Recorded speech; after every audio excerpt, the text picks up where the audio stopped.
Maybe I wasn't meant for this world. Look, there are some people talking over there. Let's listen in on the conversation.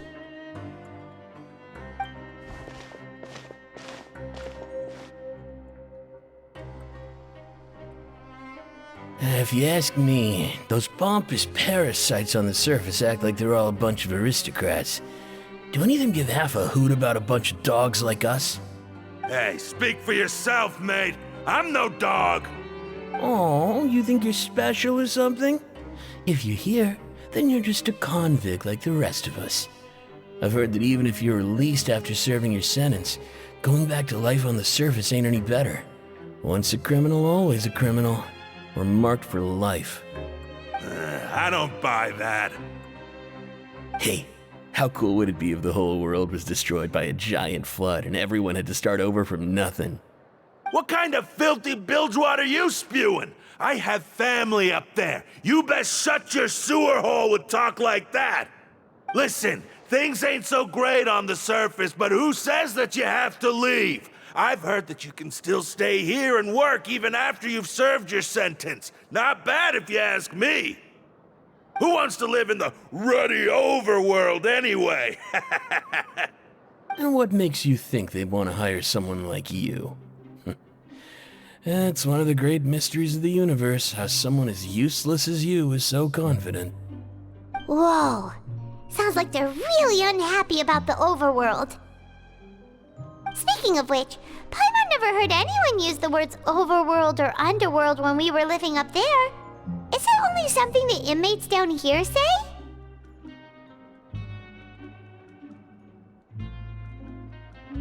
That's true.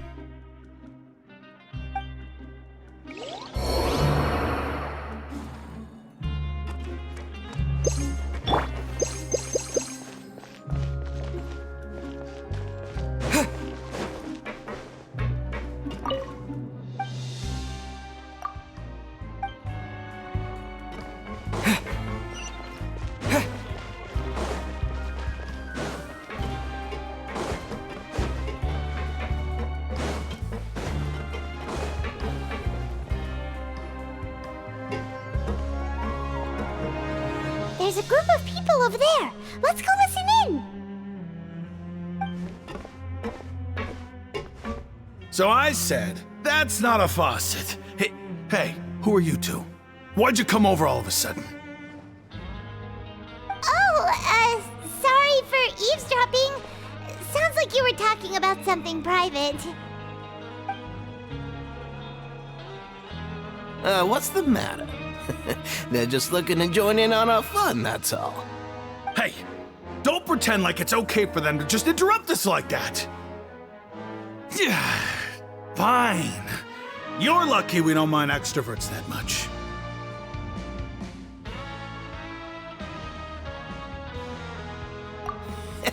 You hear that, Quisto? What nice! Your expressions tell me you're looking to hear some juicy info, am I right? But before that, it just so happens that I know you two. Really? Are we that famous? You're kidding. How often does anyone get a personal tour led by His Grace himself? Practically everyone was talking about it. Word has it that you also caused quite the kerfuffle. A little mistake, huh? I like the way you put it. You see, people with a good attitude can join our group anytime, unlike some of the others here. Your group? I'm Quisto, and this is Lavaroon. People usually call us the Bombshell Bros, but don't worry, we're not playing with bombs or anything. It's just that our information is always so explosive, and we blow minds on the regular. So, you two really like to gossip? Whew, you sure know how to embellish. No, you don't get it. Knowing intelligence will make things better for you here. For example, knowing who's working with whom. Whoa, all this info's worth something, you know? You should prove you're worthy of it. I don't mind him. Quisto's always this way. Just play nice and say something to massage his ego. The welfare meals. Talk about the welfare meals. Right. That meal we had yesterday was super delicious. Paimon can still taste it whenever she closes her eyes. Is that so? To tell you the truth, I've been helping out with making those welfare meals. I've been working as a kitchen assistant for about a month and a half now. Oh, so you're the one who made those delicious steaks. Amazing. You could be a professional chef. You are correct. I am a true professional. In fact, I even went to culinary school. But enough about that. Since you like my cooking, I guess that means we share similar tastes. Listen carefully. This little bombshell will help you learn what's really going on here in the fortress. Listen, kids. The power structure within the fortress is quite complicated. The overworlders couldn't care less about us down here. We're basically dogs to them. You've already met the one person here you should never cross, the Duke, Risley. He knows more than you think. And if he doesn't care about something, then he often doesn't bother dealing with it. Those who have the Duke's attention get all kinds of special perks, even better treatment in the infirmary. I know who you mean. It's that Jurier character, right? I don't think there's anything useful about him at all. Why does he visit the infirmary practically every day? Is it normal for anyone to be going in and out of there so often? If you ask me, he's just faking it to get out of work. But did you know that Jurier was a talented researcher from the Fontaine Research Institute before he came here? There's no denying that. I don't care if he was a researcher that could turn dirt into Mora. Once you're in the fortress of Meripede, you're just another inmate like everybody else. Speaking of which, the last time I saw him, he was passing by in the corridor with Lorvine. I also heard they started arguing in the library and got into a fight, right? Guess that's just how terrible of a guy he is. You mean he hit a woman? Wow, I never imagined he was that bad. But that Lorvine's also quite the odd one, you know? She's always gabbing away, got into a fight with a man, and she also got sent to the infirmary. Come to think of it, I always see her going to the sick bay every couple of days, too. Huh. Wait a second. You don't think? Do you think could it be that they're secretly meeting there to go on dates? But it's really hard to imagine. After all, I do remember seeing Lorvine beat Jurier to a pulp that one time. And we might be overthinking things.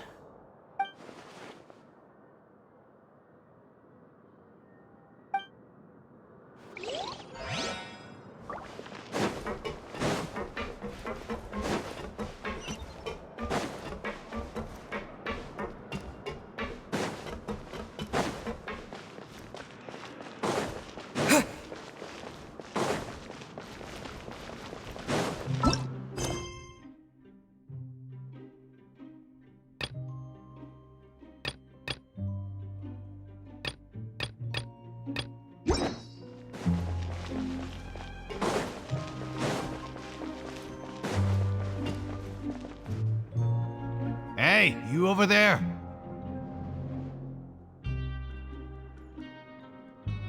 Yeah, you. Say, do you like playing card games? You know, like Genius Invocation TCG? You TCG players are like mint in the wild, literally sprouting up everywhere. Hey, come on now. What's wrong with finding fellow Invocation aficionados? Anyway, care to join me for a game? All right. No pressure. But why would you be looking for people to play Genius Invocation in a place like this? Don't people usually come here to fight? Whether you're throwing down cards or throwing punches, it's all a competition, isn't it? It's all the same in my eyes.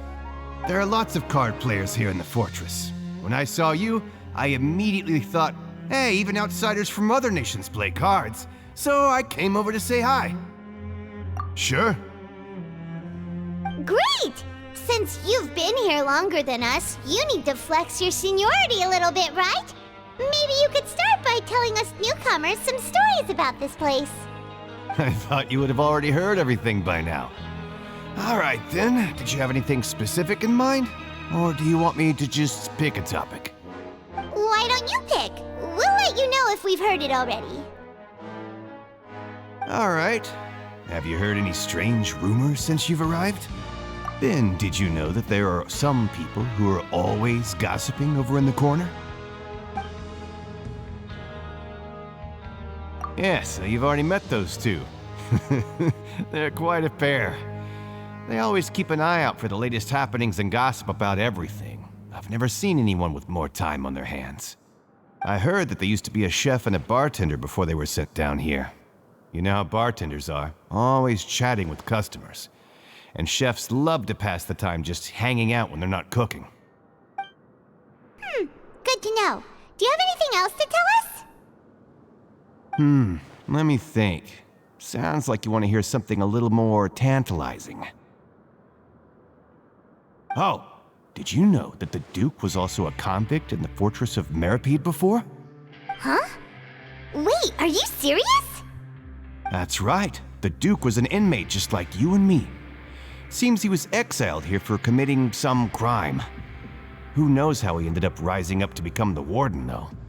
To go from an ordinary inmate to becoming the manager of the whole place?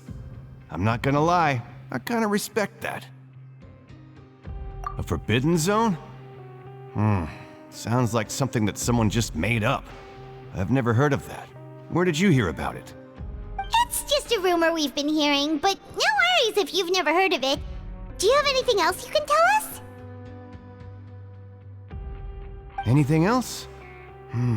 Not that I can think of, but I'll be sure to tell you anything interesting I hear next time. You'll have to play a game of Genius Invocation with me first, though. Okay, we've talked to just about everyone, and it's about time for us to go meet Linny. According to the card he left us, we should go meet him in the production zone.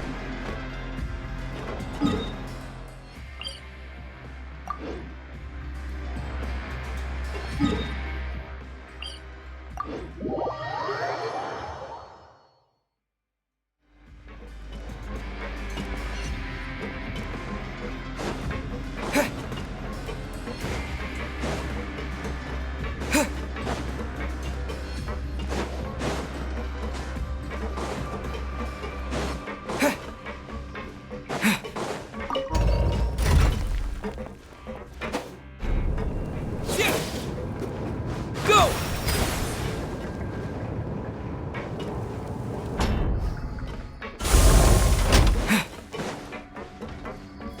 Learn the safety rules by heart.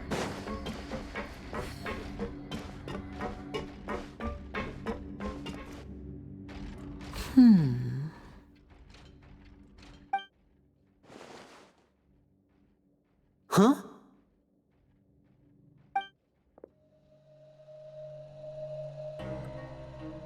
That look in your eyes. You found something? Hey, this is no time to be modest. Just tell him we found a boatload of information. Oh, as expected of the legendary duo, you have my full and undivided attention.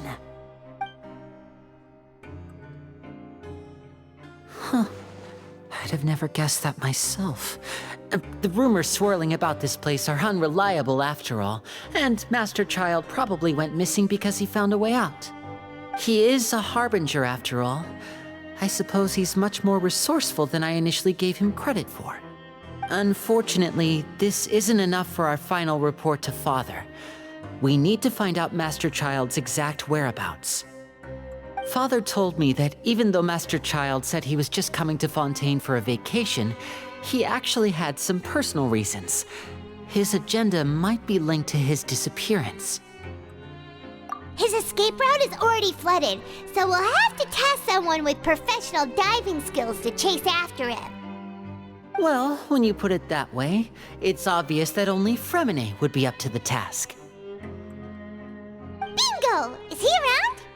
He's working today. Coming here as a group would have attracted too much attention. I'll talk to him about it later. It's the least I can do. We're all in this together, so it's only fair for us to fulfill our end of the bargain. Honestly, I'm far more impressed by you guys managing to collect all this information right under Risley's watchful eyes. Collecting information has always been our strong point. Now, let me think. To find out more information, Fremine will have to retrace Master Child's original route. And if he's to do that, he'll have to set out on the next pipe cleaning day at the earliest. That's 6 days from now. And after that, he'll probably take another 2 or 3 days to return. You can even estimate how long it'll take for him to get back? We've been working together for a long time. We know each other's capabilities like the backs of our hands. Traveler, what say you to meeting here 9 days from now? We'll be able to pick up Fremine while we're at it, too. Oh, and there's just one last thing we'd like your help with. Though we can just sit back and wait for Fremine's report on Master Child's whereabouts, we still need to make more progress on the investigation of the Forbidden Zone. Fremine's no master of disguise, Lynette's still working on getting intel from the other areas, and I'll need to spend some time helping Fremine prepare for his diving mission. So, you are the only ones we can count on. What do you want us to do? Will it be hard? Well, I won't call it easy per se, but I think you'll be able to pull it off. Listen carefully. You'll need to find an excuse to get into the infirmary and investigate the room and environs. You've mentioned several sketchy-looking people always meeting at the infirmary earlier, so it probably has something to do with the secret we're hoping to uncover. You've already met the head nurse, so she'll be less suspicious of you. Investigate the internal structure of the infirmary and any active dealings within, and pass those on to me alongside anything else you're able to discover. But also, there's no need to take risks. Don't forget, safety always comes first. No, when it comes to intelligence gathering, I'd never consider you to be an amateur. Didn't you say it yourself? It's always been your strong suit. I'll believe anything as long as it comes from you. So, please prove your prowess to me once again. All right, then we'll head out as soon as we finish our prep. Let's go our separate ways for now then. Don't forget, we meet here again in 9 days. Stay safe.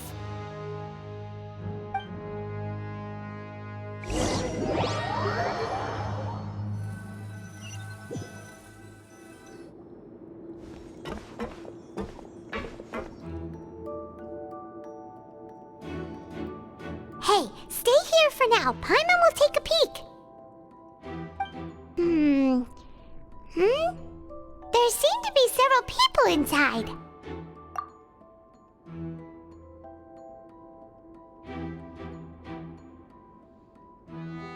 Right. I feel like it's not impossible. Oh.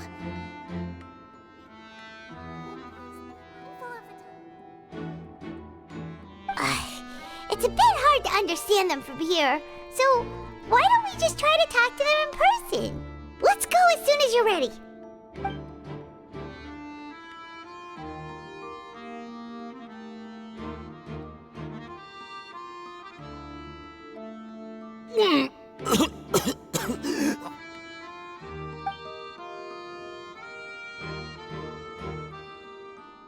Someone! Please help! He's sick!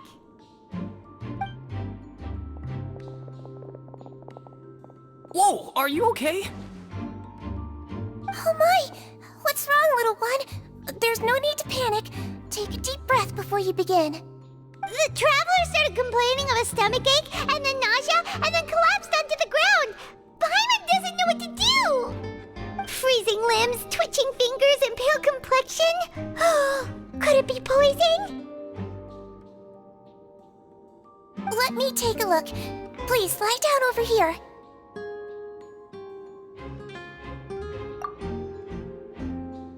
Don't worry, I'll get you to the bed safely. Here, hold on to my shoulder and walk slowly.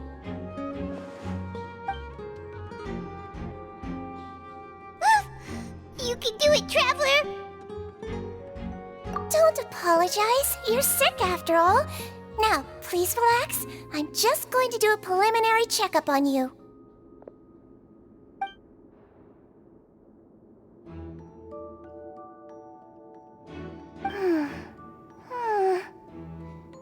I see now. My checkup has confirmed that he's not in any mortal danger. That's our worst fear out of the way. Eh? Oh, that's good. But I'll continue my diagnosis of the patient now. Please, relax and take a deep breath.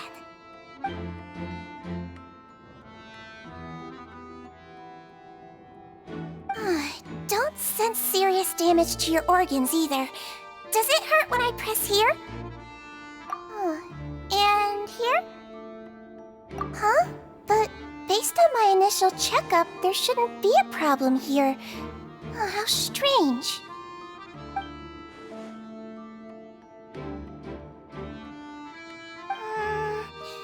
What about here? Does this hurt? Oh, I understand. So that's what it is.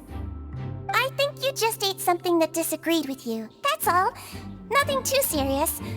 Outside of a pretty bad stomachache when it decides to act up. so that's what it is. Thank goodness it's not anything more serious. And there have been other inmates complaining about the food recently. I'll inform our head chef, Mr. Woolsey, of this problem as soon as possible. Congratulations! The health risk is incredibly low, so you should recover within a couple days. Why don't you take a rest here while I go get some medicine for you? Miss Lorvine, I'll have to trouble you to help me look after this new patient while I'm gone. Very well. And she hopped away just like that.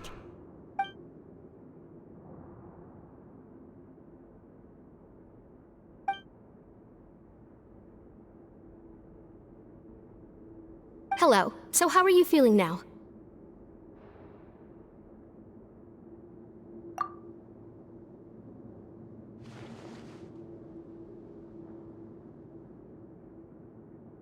His stomach ache's really bad. He was stumbling about the whole way here, so Paimon's really worried.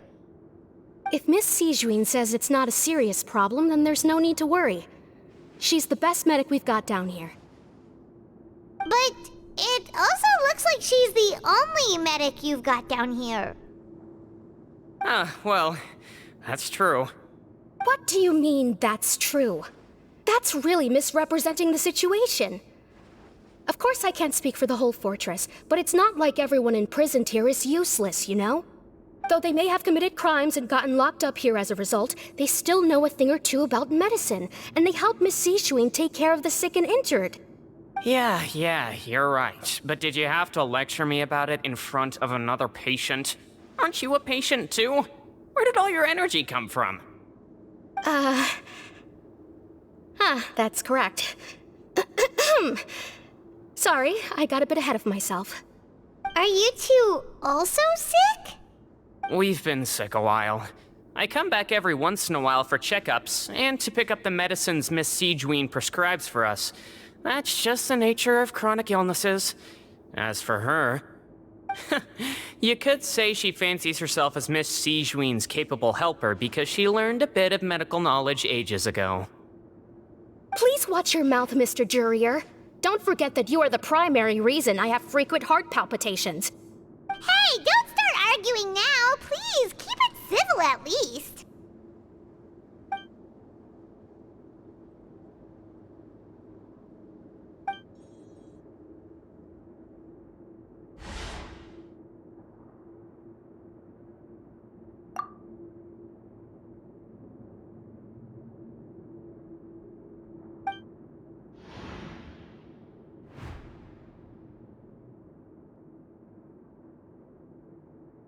Hey! There's no need to fight!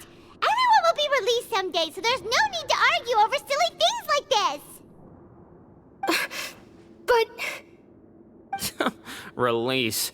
It's way too early for us to even think about that. And who the heck knows if we'd even be able to continue our previous lives?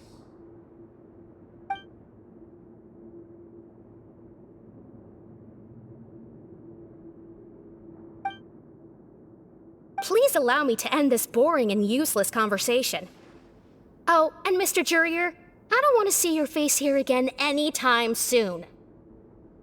And same to you, Miss Lorvine. Anyway, that was more than enough rest for me, so I'm going to get out of this excessively noisy place. See you later, everyone. He just slowly walked off like that? That's just what he's like. I'm sorry you had to see all of that. I'm Lorvine, and that's... Well, his name is Jurier, but I hope you'll never have cause to remember his name. You really can't stand him, huh? I mean, can you blame me? Who would like someone who's as arrogant and obsessed with weird research topics as he is? But there's no need to keep dwelling on him. I'll accompany you two for a while. Miss Sishwin should be back soon, and I'm sure you'll feel better as soon as you've had some of her medicine. No, it's nothing. I'm back! Did you rest like you promised? Thank you for getting our medicine, Miss Sijwin. Did you all cooperate with your bed rest? I trust that nobody got up to walk around. Good. Here, this should be 2 days' worth of medicine for you.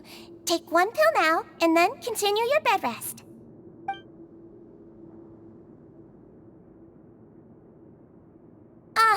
Miss Lorvine, I left in a bit of a hurry just now.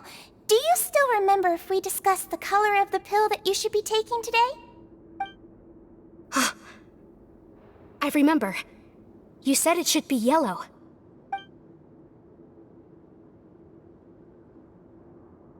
Yellow, huh? I understand. These are yours. Please, make sure to go to bed early after taking them tonight. You'll benefit from a good night's sleep. All right, then I'll also be on my way now. I hope you feel better soon, too. See ya! I'm going to fill out your medical record now. You're widely known as the Traveler, right? I just want to double-check a few details, if that's all right with you. Those two made quite the commotion just now, so why don't we let the Traveler rest? Paimon can answer the questions instead.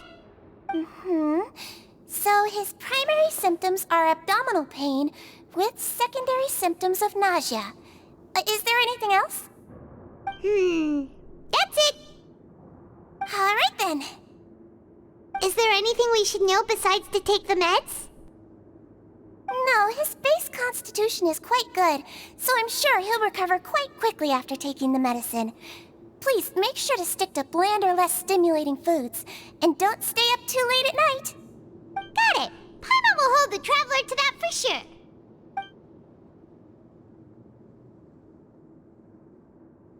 Oh, you're going to take a nap already? Okay then, you get some rest.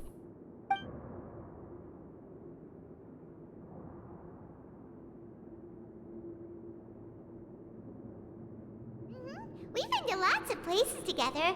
He may look a bit under the weather now, but he's actually super strong.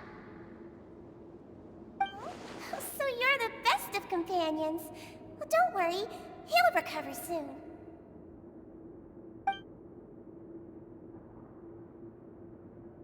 Ah, you're awake. How do you feel? You slept for a really long time, but we never left. Well, now you can go back without a worry in the world. Remember to take your meds regularly, and remember bland foods.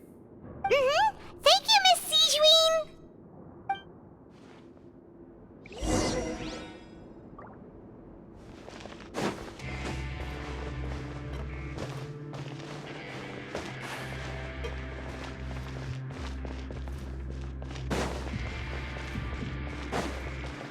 Seems like a lot of people have been coming down with an upset stomach lately.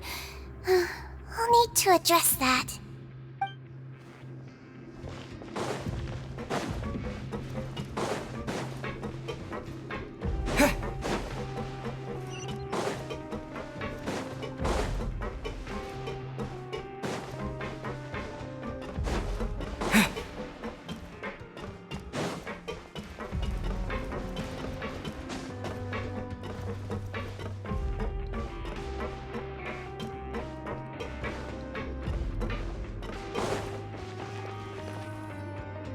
You really are something. To be able to fall asleep like that and even sleep talk the entire time, you scared Paimon half to death! No, but you kept mumbling things along the lines of, Pyron, go take my grilled fish and put down the Adeptus Temptation now! Paimon talked with Sigewinne the entire time you were asleep. She seems like she's just a sincere nurse, and Paimon didn't notice anything unusual in the room. Are you sure we're not going off track with the infirmary?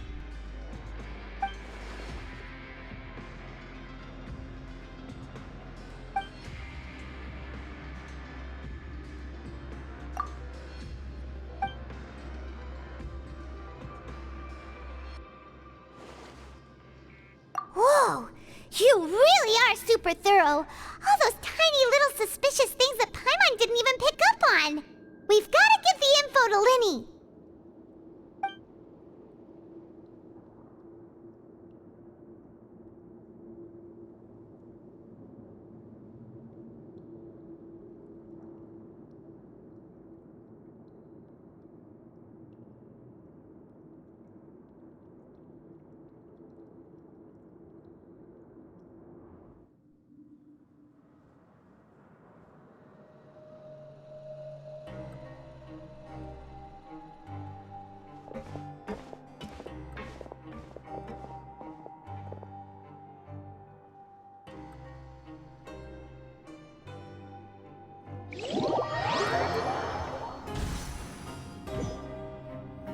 Today's the day! Let's go meet up with Linny!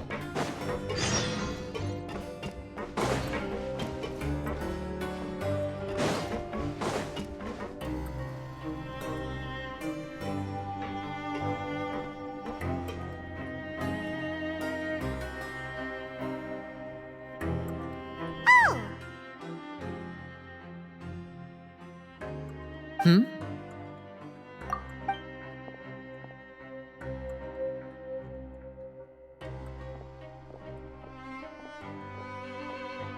Did you two run into any trouble over the past few days?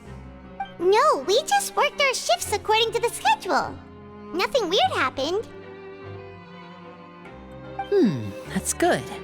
That means you didn't raise any suspicions when you infiltrated the infirmary. We've taken a look at the slip you've sent. Fremine successfully left the grounds via the pipes 2 days ago, and as of last night, Lynette has also infiltrated the infirmary after faking an illness. Wait, why is she getting involved as well? You already went above and beyond when you scoped out the infirmary. To put it more bluntly, even if we were to view that as something you did in exchange for Fremine's help, you've already done more than enough. Infiltrating a guarded stronghold is a different kind of job from a one-off investigation. We want to avoid using the same faces over and over and reduce the amount of suspicion that will fall on any given person.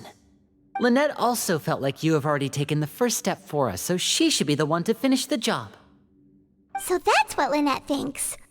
Oh, Paimon hopes everything's going well for her. Perhaps that's true. You are both very good people, and we've come to appreciate that more than anyone else. Unfortunately, there's still one thing that could get between us, lest you've forgotten. The matter of our respective loyalties. You've mentioned before that you've had some run-ins with the Fatui. I can understand that feeling, so I assume you're just helping us out of the kindness of your hearts? Well, everyone could use some more friends. We'll be counting on you to help us in the future, too. Since I see you as friends, then it's even more important for us to protect you from any peril. Fremine and Lynette feel the same way. Glad to hear it. Then, let's go check on Lynette before Fremine returns. If everything went well, then she should be wrapping up her investigation right about now. Is now really a good time to go over? According to my observations, Sigewinne always spends around half an hour away from the infirmary right before lunch. Lynette knows this as well, so this should be a good time to meet up with her. Also, I'm her brother, remember? It's only natural for an older brother to care about his younger sister's well-being. Okay, then let's head over right away!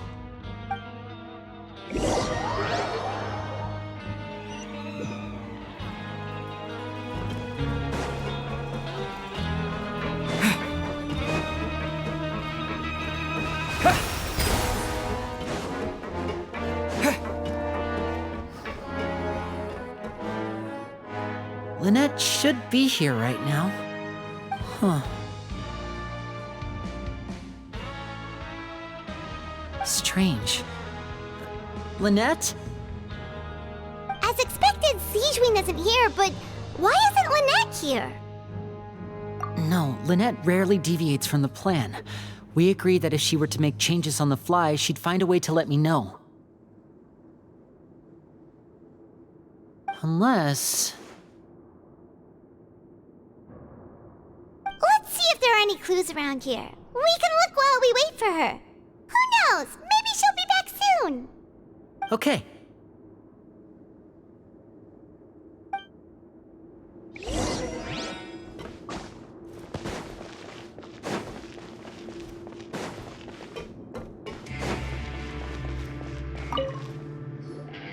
None of the beds have any signs of having been slept in. Except that one over there. That's the one Lynette must have used, right? You said she was pretending to be sick. Mm-hmm.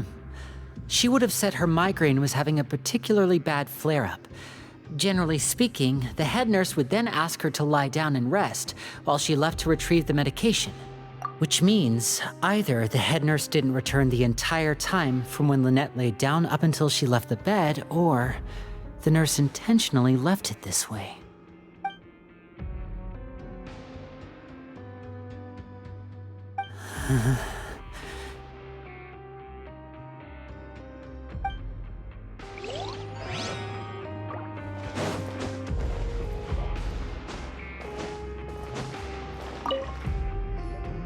There are some books here and a few files. They all look like medical records. Advanced nursing, how to raise the spirit of your patients, a quick guide to the psychology of emotions, and the meaning of laughter. These sure are some interesting books. Who knew Sijwin would be interested in these kinds of things? She even has books on understanding people's motivations and feelings. Is it because she's a Melusine? Or does she have a need to understand her patient's emotional state? Seems quite normal to me. These are skills that would come in handy for a nurse from time to time.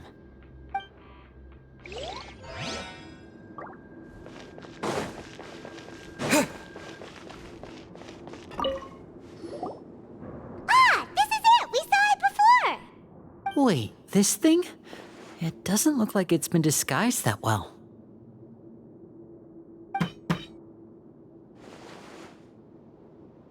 The space behind it is empty.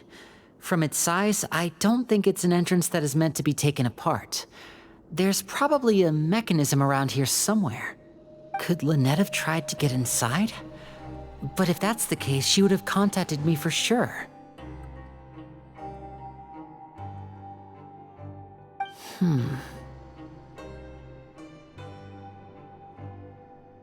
Let's look around here for some more clues. Don't panic, just take another look.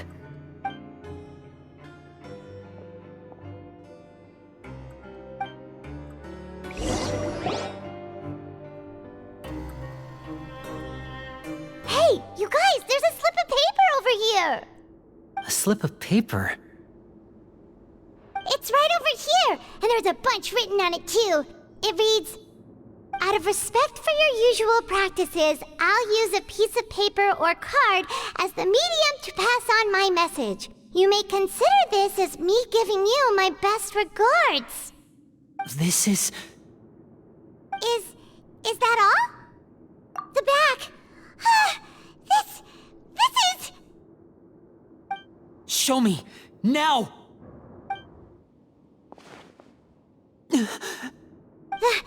That look on your face. Paimon's reading it now. Would you care to guess where Miss Lynette of the Fatui could be right now? No. Could she have... Is she already... Wriothesley. Did he deliberately leave the infirmary unguarded to use it as bait? Wait, you mean he was aware of our goals from the very beginning? But why? We didn't run into any trouble last time, and he also never reached out to us since. Yes, that is a crucial question. Wriothesley, He doesn't do anything without a clear goal or reason. So this means he had no concerns about your activities from the very beginning. You're not from the same camp as us. You were sent down here by Nervulet, so you have no conflict of interest with Wriothesley. We're a completely different story, though. I'd like to know that, too. Why did he only go after her? Don't panic, just think everything over. I have to stay calm. This is not like what happened last time. The situation's different now. Wait, you're right. Wait, but that means... the fact that Fremine was able to leave the grounds... could Wriothesley have let him go as well? But what does he gain by letting Fremine leave like that?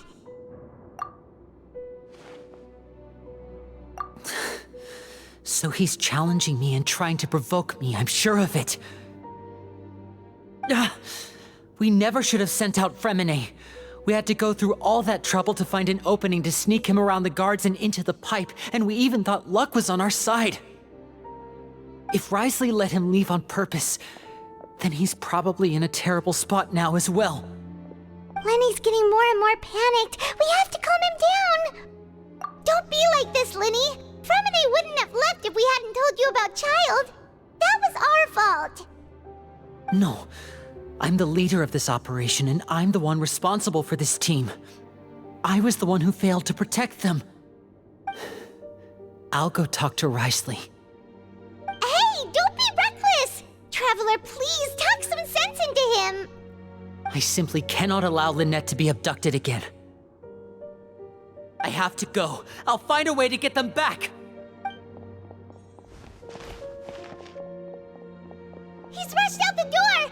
After him!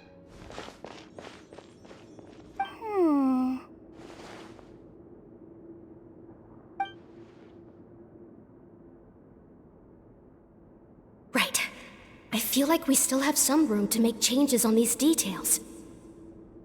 It's not impossible, but it'll require extensive testing. Is that so? Very well. Then please be mindful of the time. Huh? Is someone? Pack everything up. Whoever's outside is eavesdropping. They'll probably come in once we stop talking. Someone! Please help! He's sick!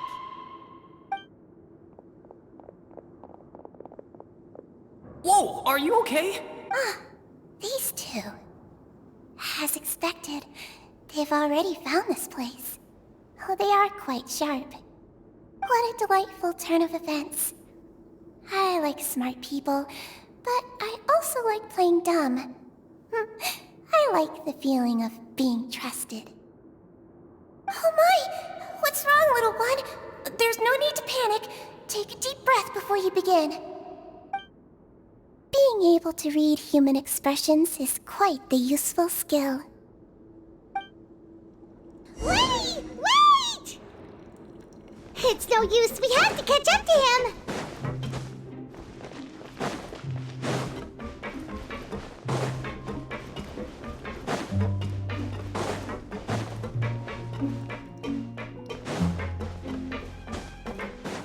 He's already out of sight! How is he so fast? Let's go head him off at Wriothesley's office!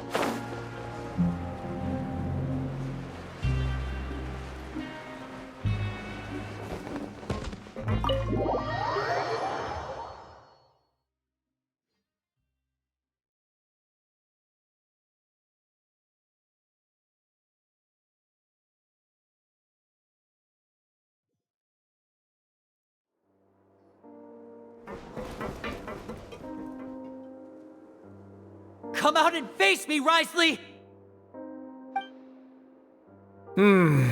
Aren't we at an administrative office space? Why don't you at least try to follow even a couple rules from the fortress's indoor management regulations? What did you do to my sister? I ran into the young miss at the infirmary. I'd heard that she was suffering from quite the migraine, so I decided to invite her over for a cup of tea. I do have some teas in my collection that can work wonders against such an illness. Stop joking around! Where did you take my siblings? I have also heard that your performances are quite the spectacle. Miss Lynette would sometimes enter a box filled with water, only to emerge the next second from another place altogether. Maybe she'll appear behind you right now if you were to turn your head. Is he trying to trick me into turning my head? No, he's probably not looking to attack me right now. All of the hostages are in his hands, and he's even in the mood for small talk. That means Lynette is probably still alive. You knew we were investigating the infirmary from the start, so you deliberately aroused the Traveler's suspicions and baited us into continuing our investigation, just so that you'd be able to kidnap Lynette. As for Fremine, no, you probably didn't even interfere with Child's escape. You let him go, so you could purge the Fatui members that we had planted into your ranks. There was no need to do so. The Fortress of Meripede is a pretty pleasant place. Most people enjoy their lives here. The only ones who act differently are those with personal agendas. It was quite easy to identify your colleagues. You removed our original members and spread the news of Child's escape so Father would assign our team to come down and investigate. Fremine has also fallen into your hands, right? If you're oh so omnipotent and so in control, why would you need hostages? One correction. Lynette is in my hands right now, but Fremine is not. He's not? What do you really want? Lenny! Oh, wonderful. Everyone is here, so I'll only need to say this once. Thank you so much for cooperating with me. Eager and to the point, I see. Alas, only Miss Lynette is currently having a cup of the fortress's finest tea. Although, as per your original plan, Mr. Fremine should also have returned to the fortress by now. But he has neither shown up within my gates, nor has he been taken into any kind of custody. So where do you think he may be right now? Wait, you can't mean... You locked him outside in the sea? I closed the fortress's gate to the outside world. That's all. Fremine's a star diver, so he should be fine, right? No, we're still here, so he definitely tried to find a way to come back for us. So we can't assume he might have made a break for the surface. But why would I do this, you may be asking? To have an audience with you, of course. My intel tells me that Mr. Linney is a great magician, so it's only natural for me to want to have some cards of my own when it comes to negotiating. Besides, I do recall you mentioning to Miss Lynette that you've always wanted to have a face-to-face meeting with the Lord of the Fortress of Meripede, regardless of whether it was in a personal or a professional capacity. Well, you got your wish. So, you've been keeping tabs on us before we even set foot in the fortress. Some of my folks just happened to hear a thing or two, that's all. In any case, I will be straight with you. I was willing to play dumb and turn a blind eye, so we had a pleasant few days playing games together here. But once you started focusing on the Forbidden Zone, all of that changed. Mr. Linney, the cards are stacked against you right now. Miss Lynette is in my hands, and Mr. Fremine is still slowly being pickled out there in the brine. You know just as well as I that he cannot last out there forever. You need do but one thing to guarantee their safety. I would like you to contact your superior, and ideally invite her over for a cup of tea with me. You want to see Father? But why should she bother giving you an audience? Well, if she cares for the well-being of her dearest children, she should have plenty of motivation to join me for a parents' evening. I've heard that the bonds between the members of the House of the Hearth are like the bonds of family. I don't see why she would refuse. Why did you think Father sent us to handle the Fortress of Meripede? This place is basically a no-man's land. It wouldn't be fitting for anyone as important as a harbinger like Father to come here in person. Oh, I see. So it's because she doesn't care for my place here. That's such a shame. After all, I've amassed quite the tea collection. I was looking forward to sharing it with her. Both Monsieur Neuvillette and Lady Farina have already received many samples as gifts. Was this the extent of your master plan to get to Father? No matter how much pressure you may put on me, I won't allow you to use us to blackmail her. You people really are difficult to get along with. All I'm asking for is a face-to-face conversation. Does she truly have no interest in the fortress's secret? Mr. Linney, you have one last chance to invite your father here. If you refuse... Linny!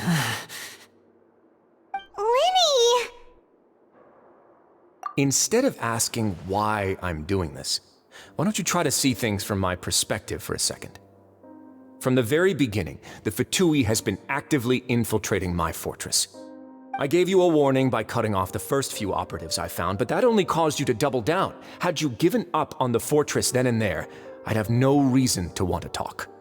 Mr. Fremenet left the fortress on his own, and Miss Lynette tried to pry out my secrets right in front of me. No matter how you look at it, the responsibility for this falls on you. I shouldn't ask Father to do anything because of us. 6, 5... Wait, 2, 1. Time's up. It really is a shame, Mr. Linney. Risley! Negotiations have broken down. Please leave, ladies and gentlemen. It's time for my afternoon tea.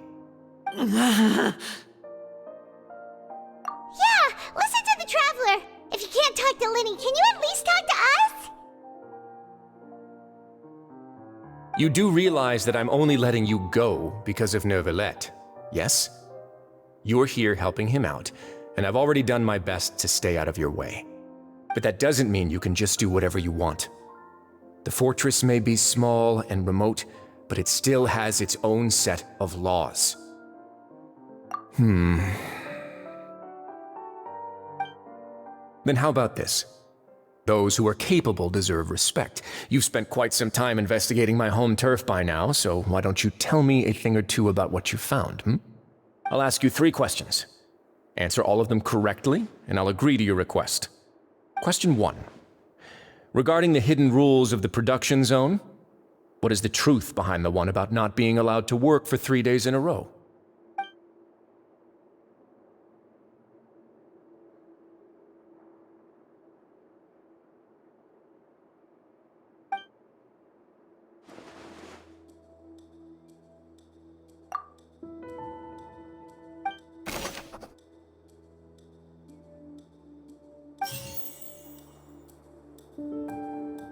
I've been told that the infirmary is always empty for the half hour just before lunch.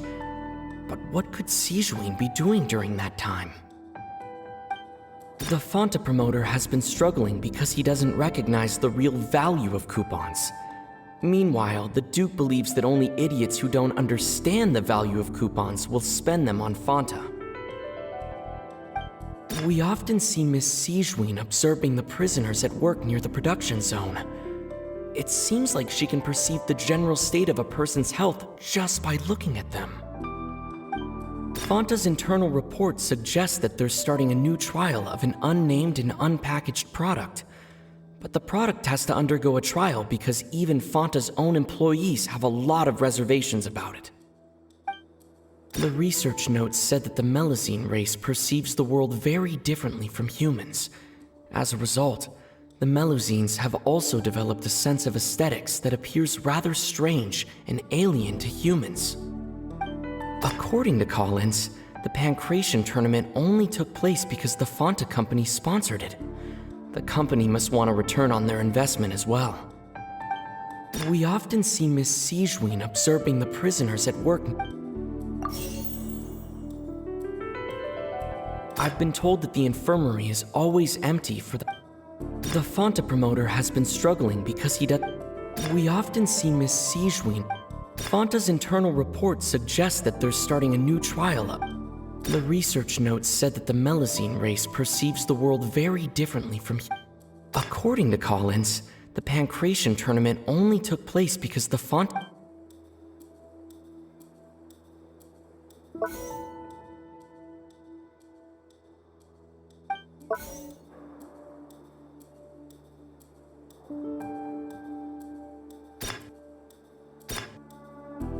The research notes said that the Melusine.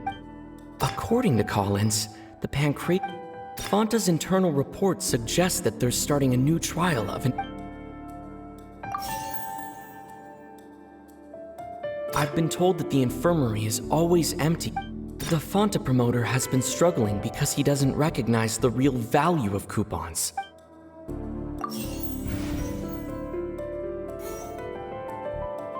I've been told that the infirmary is always... The Fonta promoter has been struggling because he doesn't The research notes said that the Melusine... According to Collins, the Pancration tournament only... According to Collins, the research notes said that the Melusine... Fonta's internal report suggests...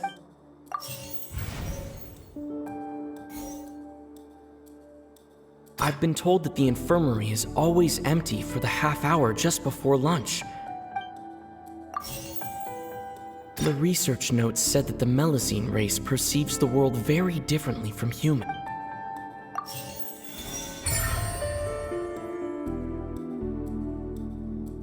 Ah, so that's what's going on. Paimon understands it now. Who would have guessed? The hidden rule of the production zone. People are not supposed to work 3 days in a row, and if they do, they'll get strange meat in their welfare meal. At first, we thought this strange meat must have something to do with the people who disappeared, but in reality, they were all prepared by Sijween, the head nurse. She often visits the production zone to observe the workers' health and makes a note of anyone who has worn themselves out after 3 full days of work. Out of her sense of duty as the head nurse, as well as her genuine concern for the workers' health, Sijween visits the cafeteria right before lunch and cooks an extra dish for those who can use the stamina boost. Sijween has only the best intentions with her surprise gift and doesn't want anyone to find out about what she does. However, unfortunately, Melusines as a race perceive the world differently from humans, and their sense of aesthetics is even more alien to us. The recipients of her lovingly prepared special meals cannot taste the care within and usually just freak out. Are we on the right track? Not bad. You've uncovered Sijween's secret and even guessed her intentions correctly as well. It's nice to know that her efforts have not gone unacknowledged. All right, now for my next question. There are also some hidden rules in the Pancration Ring, including the one that you're not allowed to support both sides of a fight. Why is that?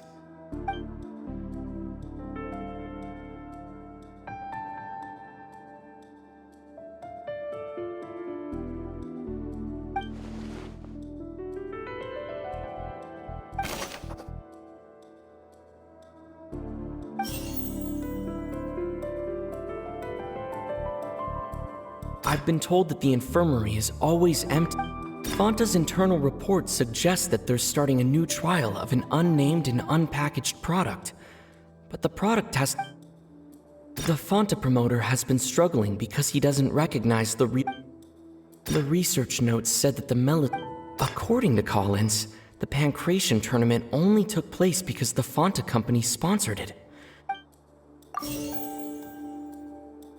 Fonta's internal report suggests that... We often see Miss Sijween. The Fonta promoter has been struggling...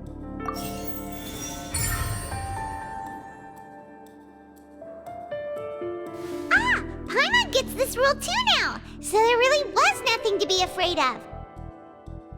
That hidden rule of the Pancration Ring is about how, people are not supposed to bet on both boxers at the same time. And if they do, they'll receive a package containing a strange, blood-colored liquid.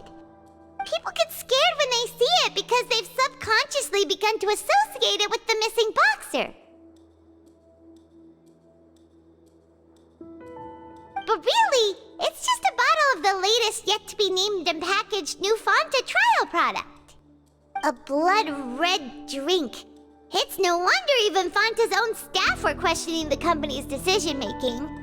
The company, facing backlash from its own staff, decided to try to trial the product on a smaller scale to see how it might be received by customers. They came to the fortress of Meropide and offered to sponsor the Pancration tournament so they could push their new product. But the Duke completely refused to even entertain the idea. The Duke, knowing how valuable coupons are in the fortress, knew that only total idiots who didn't understand their true value would bother buying a Fanta product here. And so, only those who proved their stupidity by being dumb enough to bet on two opposing sides of the same match were selected to receive the drinks. I acknowledge the effort you've put into bringing the truth of this mystery to light. Although, based on your description, that Fanta promoter is a bit too careless with his words, I may just reconsider my collaboration with the company. All right, and here's the final question. What's the secret behind our head nurse and all of her patients in the infirmary? Stop your cruel and pointless games, Risley! You know that we haven't finished our investigation, so there's no way we can answer the last question. The thought of sparing Lynette and Fremine never even crossed your mind. You'll pay for this! Ah! Lenny, are you alright? Oh, close one. I owe you, Sigewinne. That was a fantastic shot. It was nothing, Your Grace. Sigewinne? Though this gun may look like a toy, it's actually fully functional, as I just demonstrated. Sigewinne... Not at all. I am merely a resident of the fortress, and thus protecting it is my duty. When Monsieur Nervilette asked me to come here, he told me that my job would be to take care of the well-being of everyone here. I am merely discharging my duties. But if you mean what you just said, then isn't Linny someone you should be looking after as well? Isn't he a resident here just like the rest of us? But I really am just doing what Monsieur Nervilette told me to do. Everything I did, I've done to protect them. Had I not, they would be in far more dire straits right now. His Grace knows it too, right? Your Grace? Mind proving my innocence to them? My dear Sigewinne, whatever shall I do with you? Would it have killed you to just wait another minute or two? Well, it's nearly time after all. The way you do things can be truly frustrating sometimes, Your Grace. I figured I should try to talk some sense into you. What are you talking about? What time? Take me if you want. Let them go. How touching. Can you just give me one more minute? Don't be like that, Your Grace. All right, everyone, calm down. 2 more visitors will be arriving any time now. I'll go get a cup of tea. Miss Sigewinne, I leave Miss Lynette in your care. You... What are you doing? I believe I hear footsteps.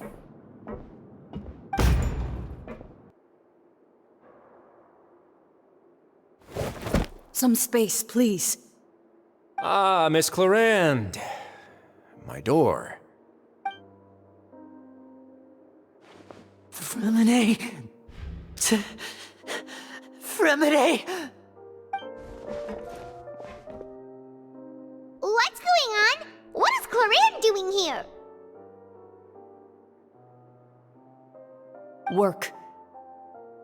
I'm sorry about shooting you, Mr. Linney. The tranquilizing effect will begin to wear off soon. Please take it easy in the meantime, though. What happened to Fremine? Wasn't he diving just outside of the fortress? Why is he looking like this?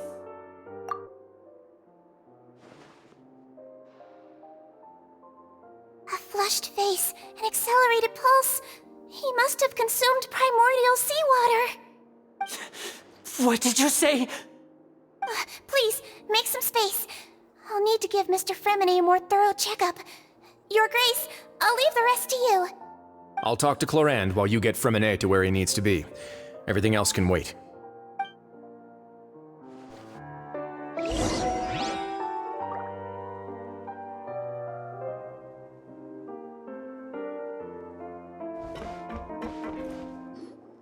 What's that look on your face? I thought I made good time on the way back.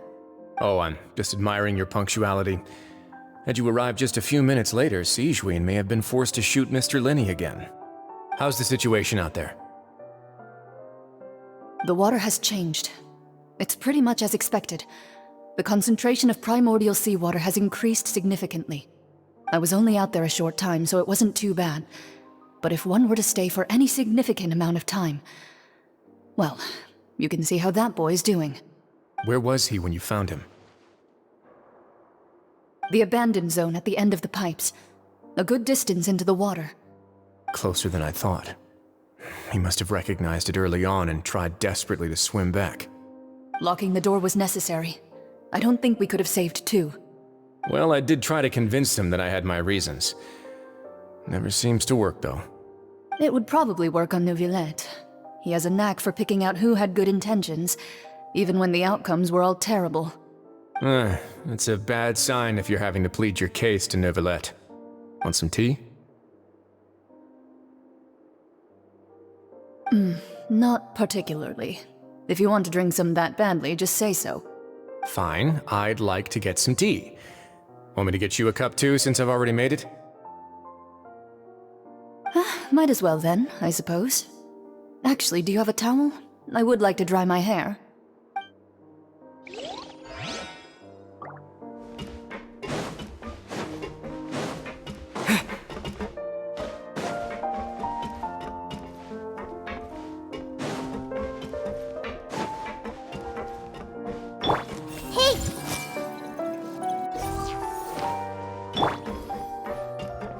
Could I tempt you with some sugar for your tea? No need.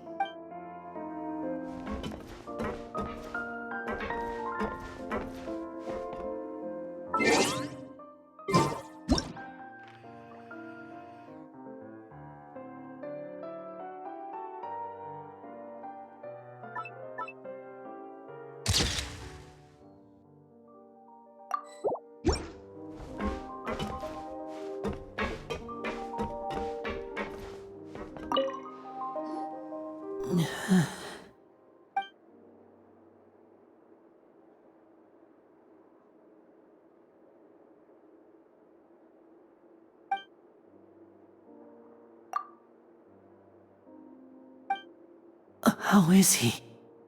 These symptoms are probably caused by an acute ingestion of a large amount of primordial seawater. Still, his condition is not critical. Of course, it would be best if he stayed for further observation. Let's leave him here for now, and move him to the infirmary once he's recovered a bit more. Sorry. I am aware that the infirmary may not be your favorite place in the world at the moment. We do only have a single clinic in the fortress, however. Why would he ingest a large amount of primordial seawater after leaving the fortress? How could that possibly happen? Please, look after Mr. Fremine for the moment. I'll go fetch some medicine and a respirator. Oh, I'll bring Miss Lynette back with me. Where is she? How is she right now?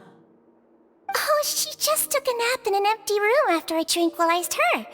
If my calculations are correct, she should also be waking up right around now. You might not believe me, but His Grace and I actually made some snacks and tea for her.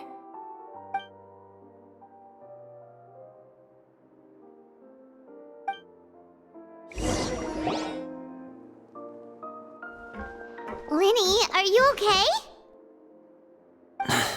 I'll be fine. They're all here now. Don't worry about me. Are you sure? You don't look alright.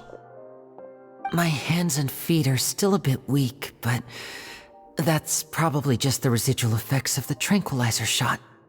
I'm back, everyone. Lenny! Oh, Traveler, Paimon, you're here too. Fremine? Is he... He'll be fine. But for now, please help me lift him up.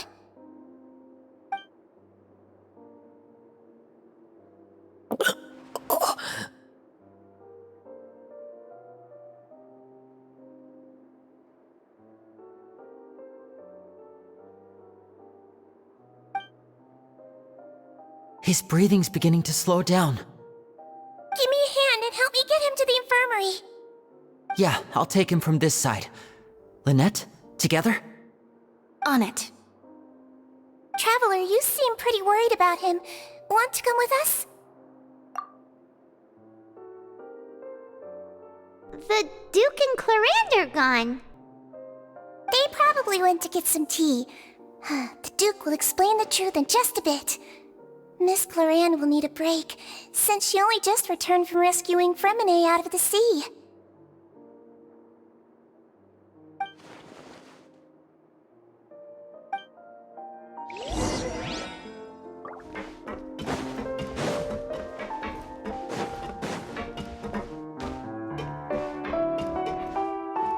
Could I tempt you with some sugar for your tea? No need.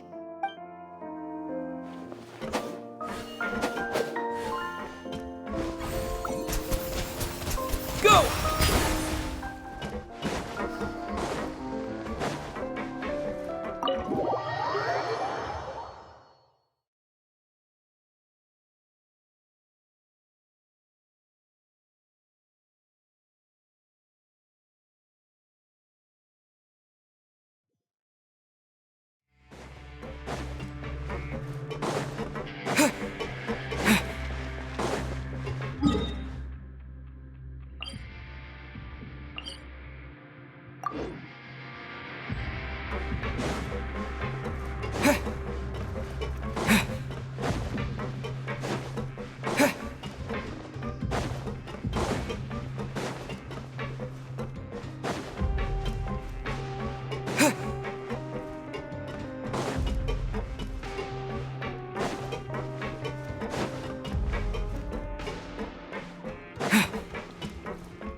He's awake!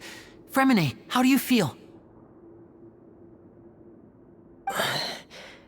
Lynette. We're all here. Where am I? The infirmary, at the Fortress of Meripede, Mr. Fremine, and you are no longer in any danger. How do you feel? Don't push yourself if you're not feeling up to it. Traveler. Paimon. It's been so long. The sea. There's something wrong with the seawater. Shh, it's okay. We can talk about it after you've recovered. No, listen to me. This is really serious. There's primordial seawater mixed into the regular seawater. I don't know why it's there, but no one should touch it. Pipes. Right, the pipes. It's all coming back to me now.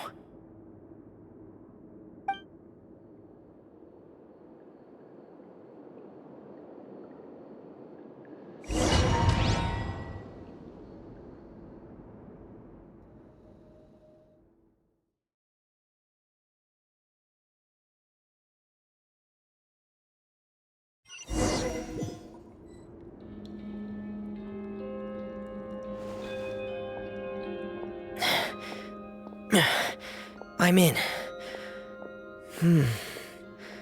Seems like this pipe hasn't been used in a long time. It looks abandoned.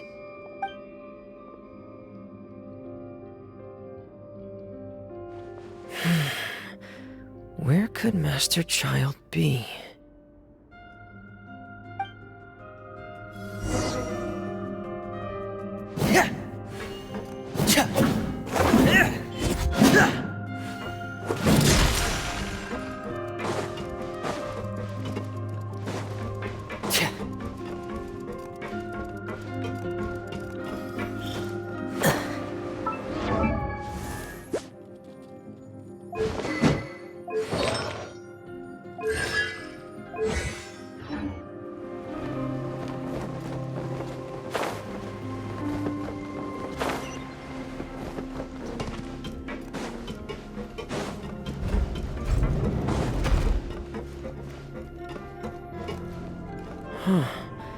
This mechanism looks like it's been tampered with. Could he have done it?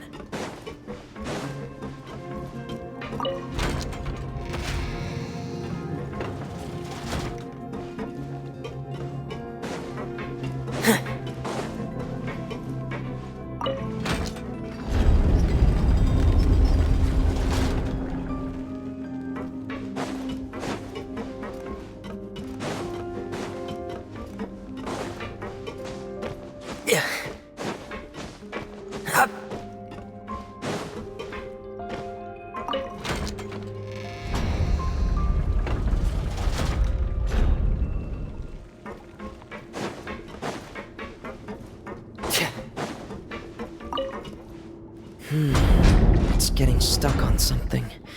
Seems like I'll have to avoid those obstacles while I turn it.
This is where the water starts.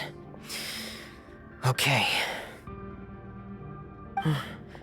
Master Child probably dived into the water. I'll go take a look as well.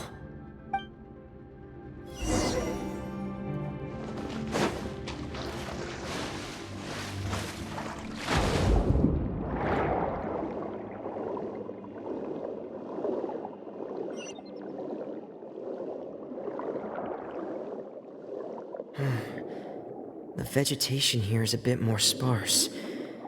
These traces aren't natural. A person must have left them, and recently. I should be going in the right direction. There are traces here too. I need to keep going. Huh?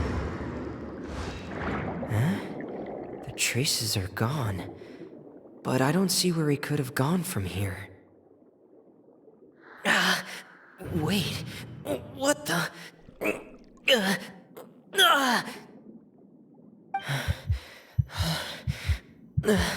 My heart is racing, and it's getting harder and harder to breathe. What's going on?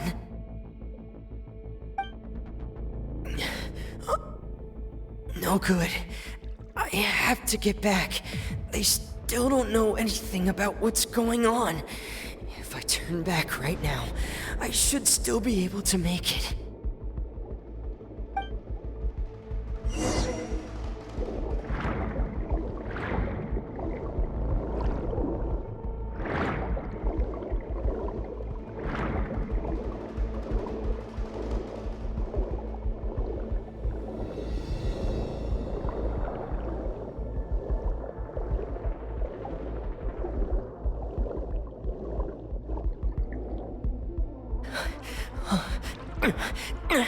I can't die here.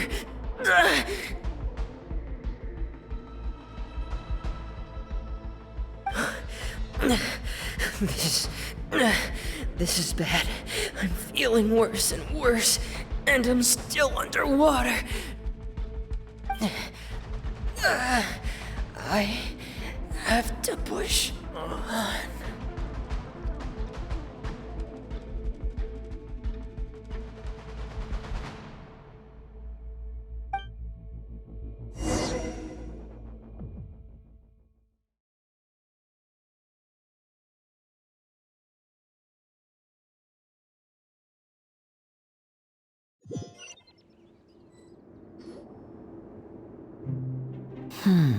So, in other words, the trail you were following vanished, and you had no idea where Master Child could have gone, but there was also no obvious place for him to have disappeared to.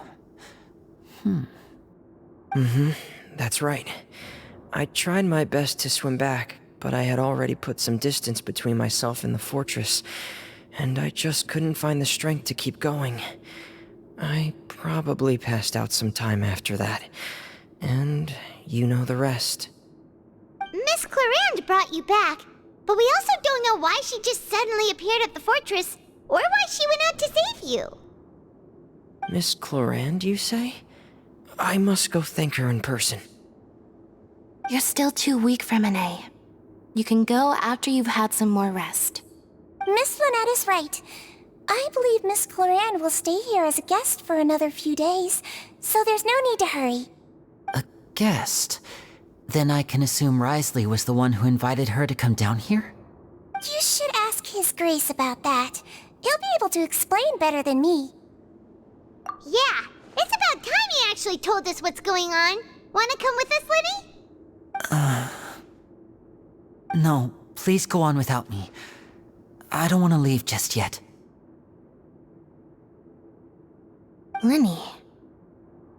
The logical part of my brain is aware that we're safe right now, but I still can't bring myself to leave. Both of you are just in danger. Understood. Then let's just sit together for a while. In that case, I'll leave the infirmary to you. The Traveler and I are going to head out for now. As long as you stay in here, I don't think you'll be disturbed. Thank you.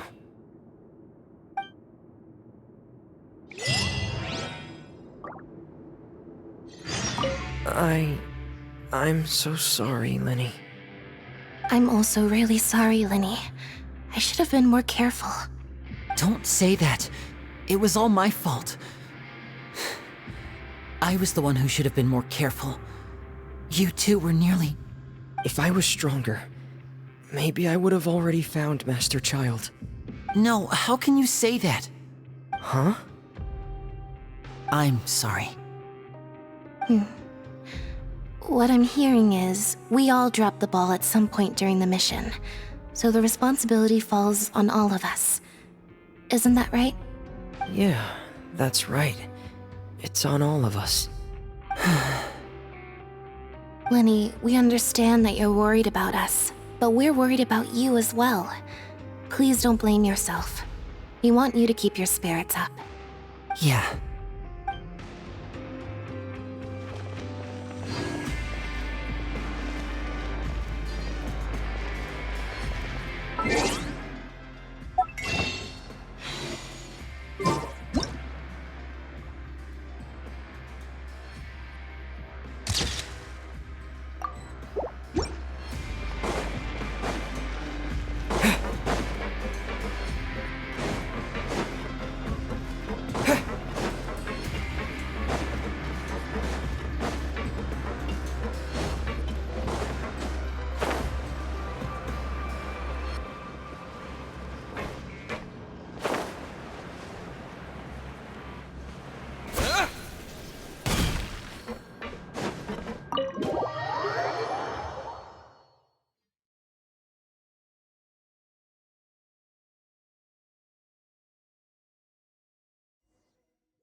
Excuse me!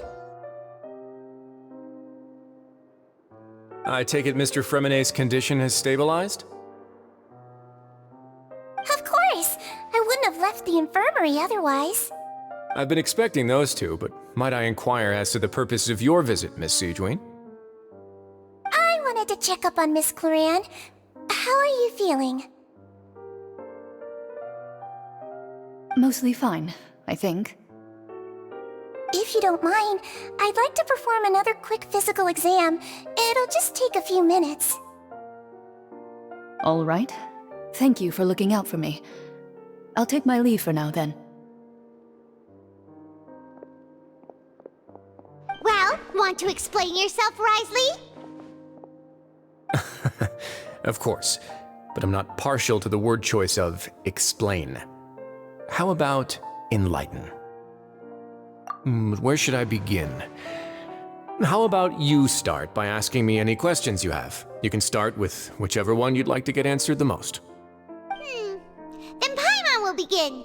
Did you know about Lenny's goals from the very beginning? No. I just knew they were Fatui operatives sent to the fortress by the Knave. As for their specific goals, I only figured those out as you made progress on your investigation. You managed to monitor and stay ahead of them even though you didn't know what they were trying to do? They came here with ulterior motives. I'm quite adept at discerning what that kind of behavior signals. Initially, I thought their goal was just to investigate Child's disappearance. Linny suggested that I had deliberately let him escape, but in truth, I didn't really do anything special to help or hinder him while he was here. Everything he did, from finding helpers to leaving this place, he did on his own. Of course, it's inevitable that the Knave would make a big deal out of her fellow Harbinger's unexplained disappearance. I'm also quite curious about where that Harbinger went, so I figured I might as well let the Fatui do their own investigative work. All I care about is the answer. So you were hoping Lenny's group would just do your work for you! You make it sound like that's a bad thing. Unfortunately, things didn't go as planned. I assume that Fremine has told you already, the ratio of primordial seawater around the fortress of Meripede is on the rise. The Forbidden Zone has always been Lenny's target, and you got roped into that investigation after running into him. I began to intervene out of concern for your safety, and also to prevent the fortress from becoming entangled in more irksome matters. Are the rumors true that you're also a former criminal? Why would you put it like that? Isn't staying here all day and serving as the manager of the fortress a kind of sentence unto itself? Another form of prison? I just happen to have some support from the rest of the inmates, that's all. Oh, right! Paimon wanted to ask, who invited Clorant down here? Me, of course. I paid her good mora to come down to the fortress for some field work. As a champion duelist, Miss Clorant could be considered to be an independent party. I needed to find an exceptionally capable person to help me get through the impending crisis. And saving Fremine was part of that crisis? You can think of it like that, yes. Credit where credit is due, that boy is quite adept at diving. Had conditions not been as hostile as they were, he probably would have found the missing Harbinger already. That's not something you should be asking after. Neuvillette only asked you to investigate Child's whereabouts. All I need to prove to you is that the Forbidden Zone had nothing to do with the Harbinger's disappearance. That should be clear now that you've spoken to Fremine. But we've already uncovered that there's something wrong with the infirmary, and we've answered a bunch of questions that you threw at us. Isn't it about time that you answer our last question in return? You make a compelling case. Do you really want to know the answer that badly? Yeah, Paimon really wants to know! Even if the truth may not be pleasant? Follow me.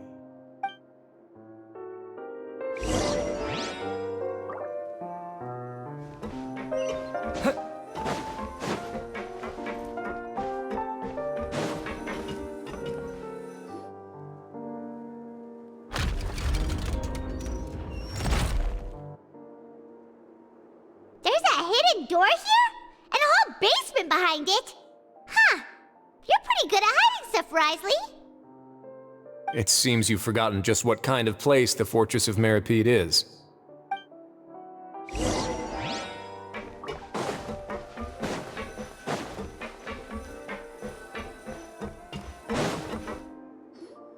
Stand on the central plate.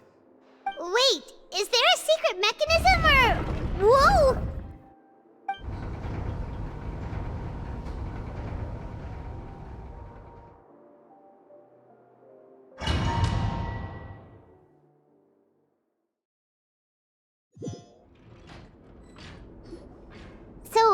This is the Forbidden Zone?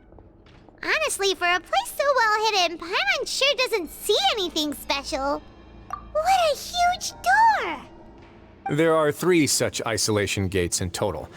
Generally speaking, I'm the only one who's allowed to go inside. Hence the name Forbidden Zone. Am I correct to assume you're going to run on back and tell your little Fatui friends everything? Well, Paimon wasn't thinking of keeping anything from them. Well, I'd advise you wait until you've seen the whole truth of this place for yourself before deciding whether or not to tell them.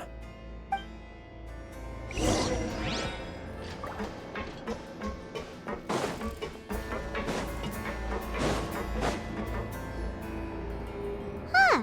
So there's a switch on the side. Stand back.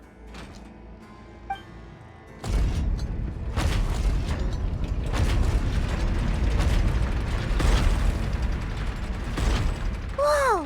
They all just went up one by one! Go on, have a look.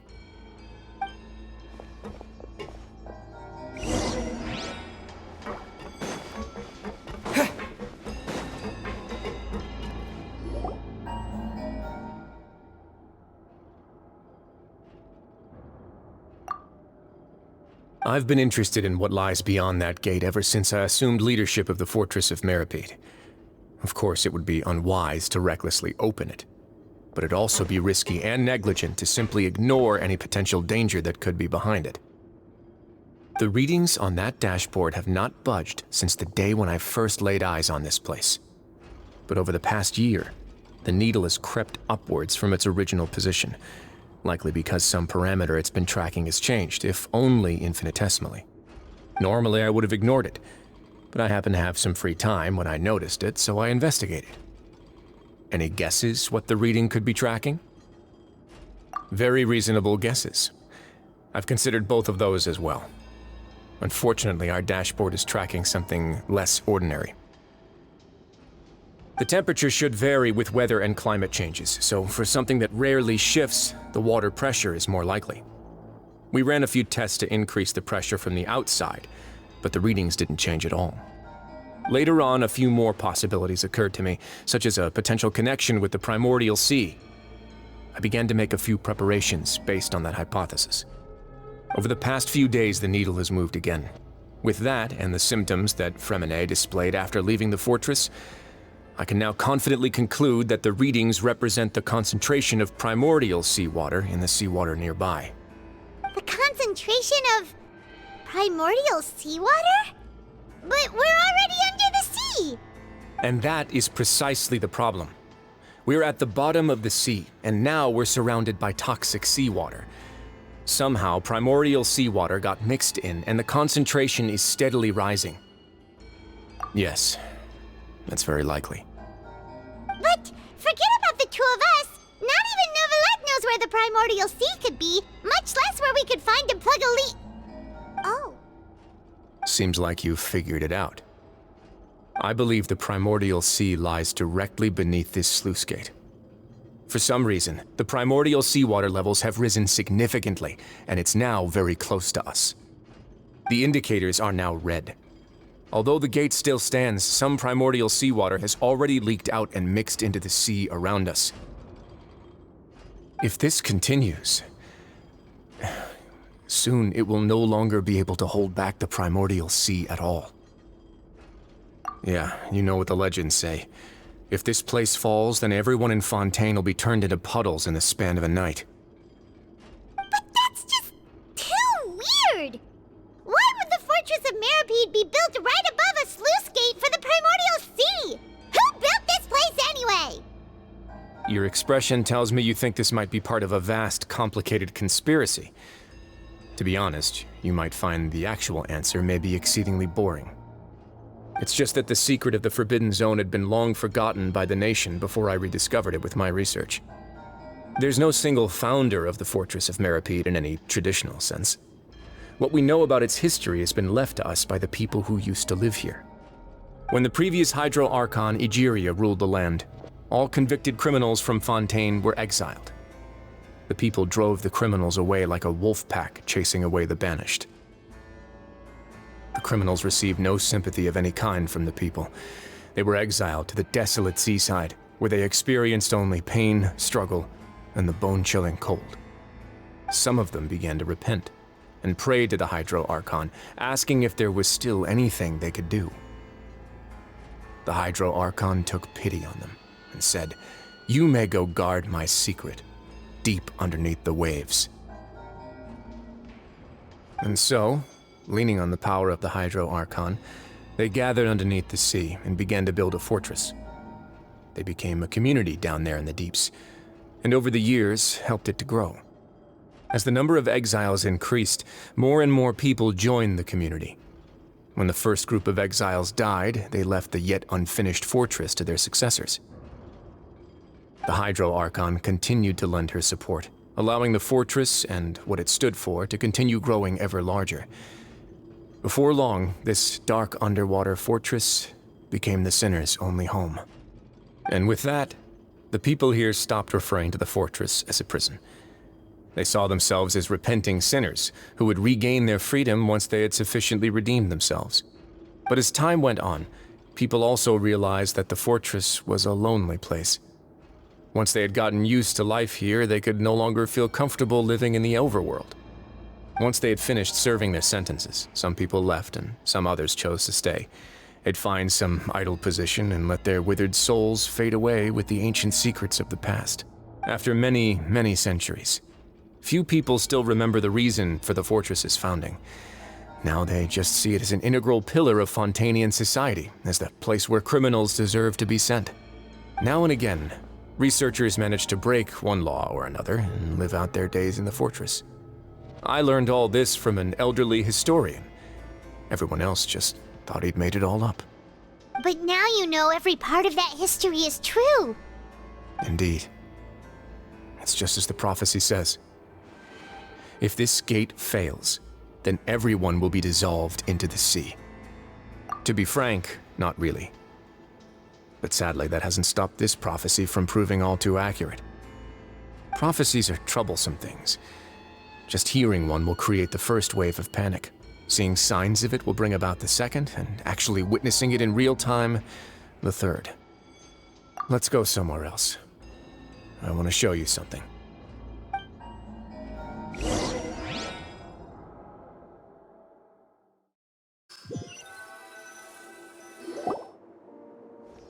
This is it. Your Grace, perfect timing.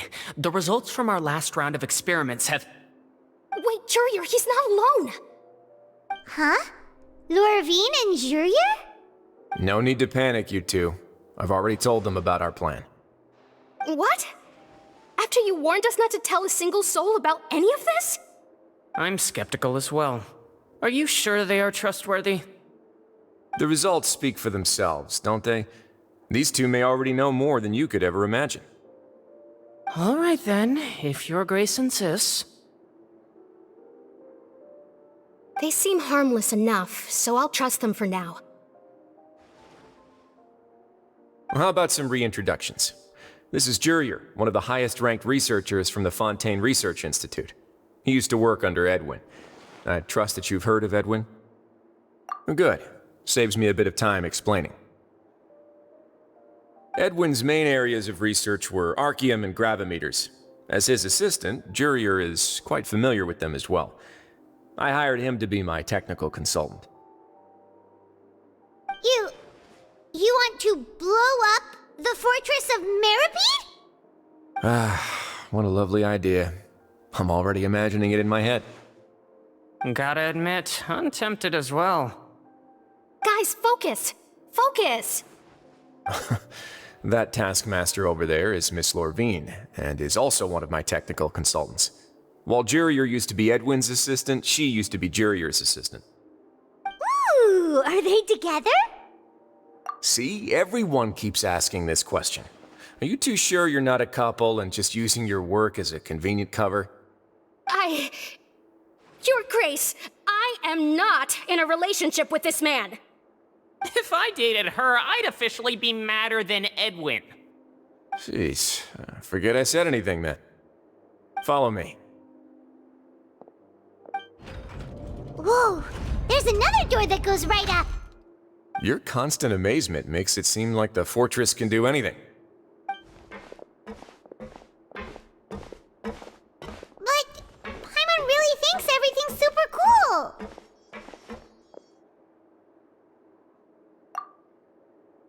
Well, let's spice it up a bit. And here you go.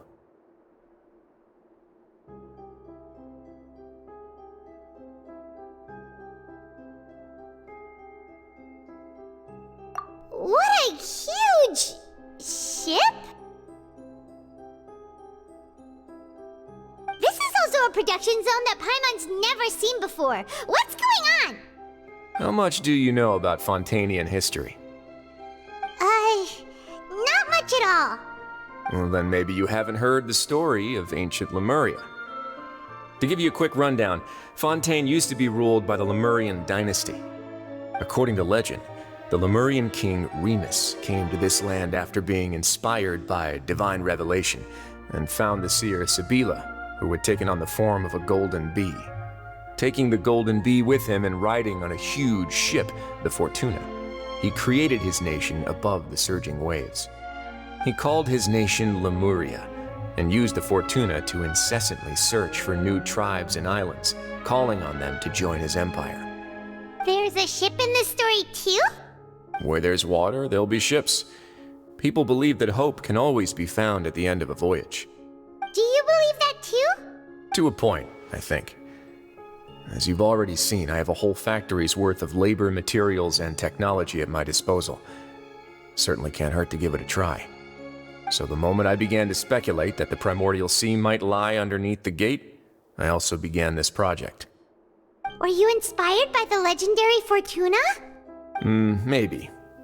Fontainians need something to hold on to cope with the impending disaster. Were the workers to find out the truth behind this ship, riots would destroy the fortress faster than any catastrophe. As the fortress's administrator, I'd never make such a reckless call. All right, that's enough talking for now. I'll need another 3 cups of tea to soothe my throat. Do you have any other questions? Seems like you're good. Come on, I'll take you back.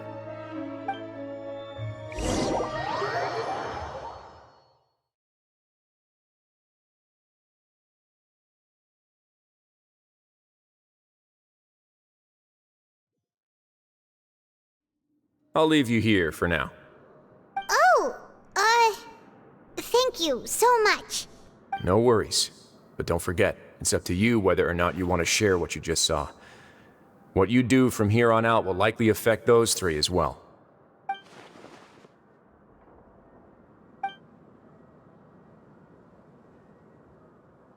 Yeah, we'll put a lot of thought into it for sure. Great. I look forward to what happens next.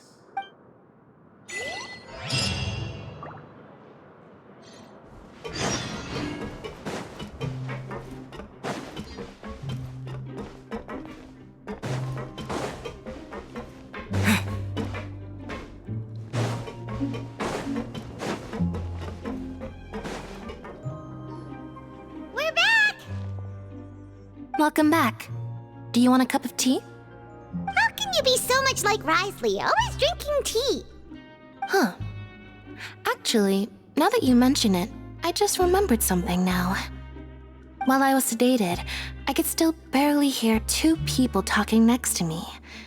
They were discussing everything, from the leaves to the water and even the teacups themselves. Must have been Risley and Sijwin. Yeah, I heard 1 male voice and 1 female, so it should have been the 2 of them. They really were just talking about brewing tea. I really can't make sense of this place. So, Traveler, Paimon, were you able to learn anything from Risley? Yeah, he explained everything. Very well. Then, would you mind checking your answers against my speculations? Yeah, I took the time to rest, so I'm feeling a lot more relaxed now. Nobody else is around, and Miss Sijwin is also busy with something or other, so let's just talk here. All right, then I'll posit my theories. I asked myself 3 questions.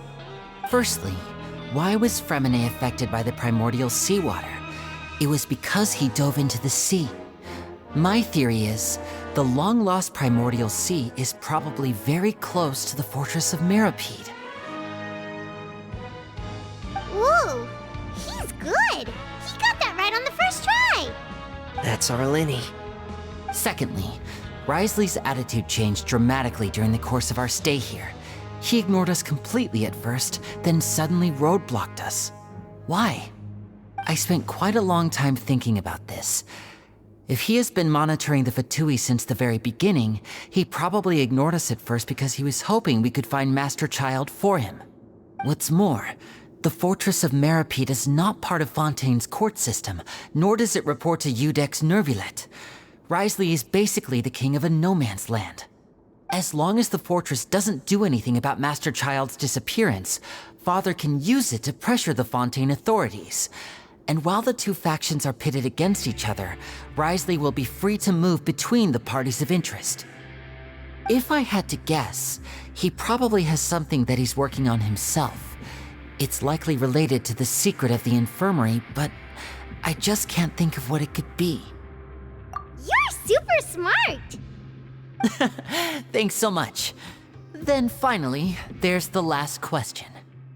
If Wriothesley does have a plan, what could it be? All I know for now is that his plan probably has something to do with the changing nature of the seawater. He's even gotten Cloran to help him out. That can't be the full extent of what he's doing. There's probably a secret passageway behind the block in the infirmary, and there's something big in the fortress that most people here never get to see. He has a bargaining chip, and it could be important enough for Father to deal with him directly.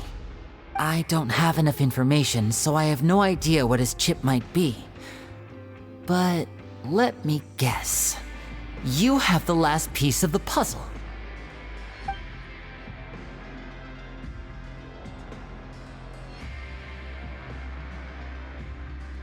I can't believe it. The sea will engulf everyone. Just like the prophecy said. Could Wriothesley have wanted to meet Father to figure out a way to deal with this crisis? If you remember, I once mentioned that Father sees the House of the Hearth as her base of operations, and she truly wants to resolve the crisis. But how could Wriothesley have known that? Or perhaps he didn't know and just wanted to bring Father over to his side, which could be why he said he just wanted to negotiate. Yeah, that makes sense to me. I understand your concerns as well, Traveler. I'll figure out a way to pass this on to our father. No matter what, we're on your side. The two of you have already aided us far too much. We probably wouldn't be standing here right now if not for you. If you ever need anything else going forward, please come to the House of the Hearth at any time. Though you may not share the sentiment, after all that we've gone through together, the three of us basically see you as family now. You have my gratitude. Thank you for protecting Linny when it really mattered. And thank you for sharing the secrets of the fortress with us. We didn't think you were going to do it. Why are you being so formal all of a sudden? Given your strength, you might not need our help at all. But if you are ever in danger, we will try our best to protect you. Aww, the sound of that makes Paimon feel all warm and safe inside.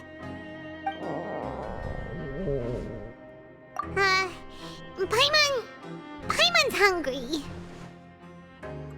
Oh, you've done so much already. Go get some food. Alright, then we'll catch you guys another time.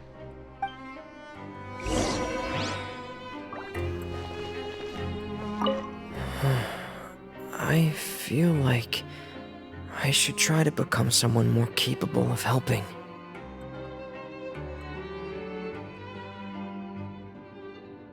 You're incredibly helpful. Lenny thinks so too. Yeah, you two are always telling me not to push myself, but aren't you just like that as well?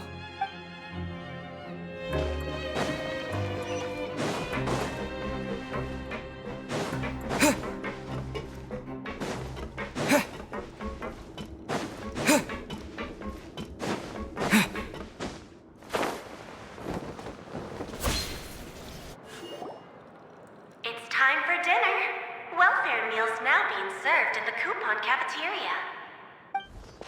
Come on, let's go pick up ours as well! Traveler and Paimon! Over here! Are you here for dinner too, Miss Sijween?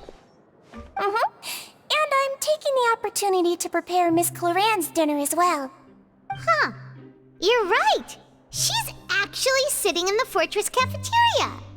What would you like to eat? Yep, you can. I've already talked to our chef, Mr. Wolsey.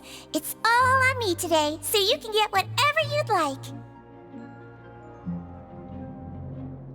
Me too! Don't forget Paimon! No problem. Just leave it to me.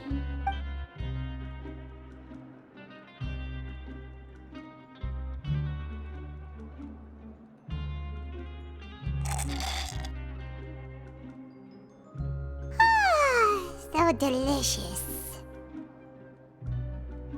Paimon's so happy. Paimon wants to feast like this every day. Feeling full yet? How's the food? Delicious.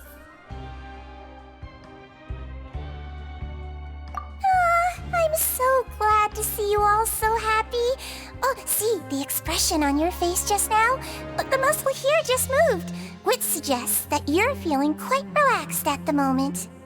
Sijween, do you do this to help your patients or to better understand human beings?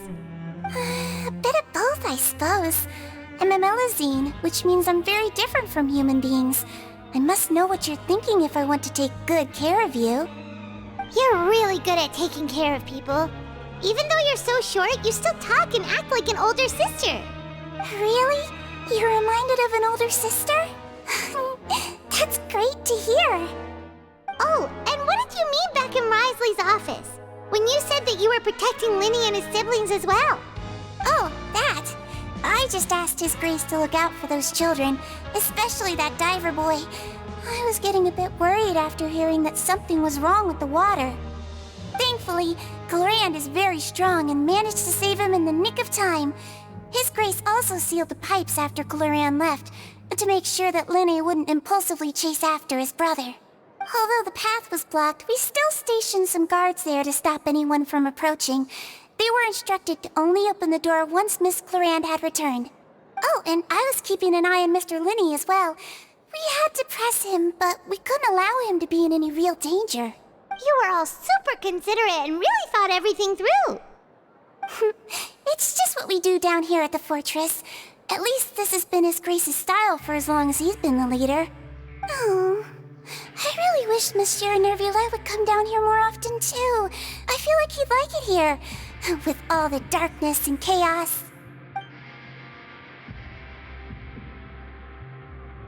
Get a good night's rest, you two. You both worked very hard.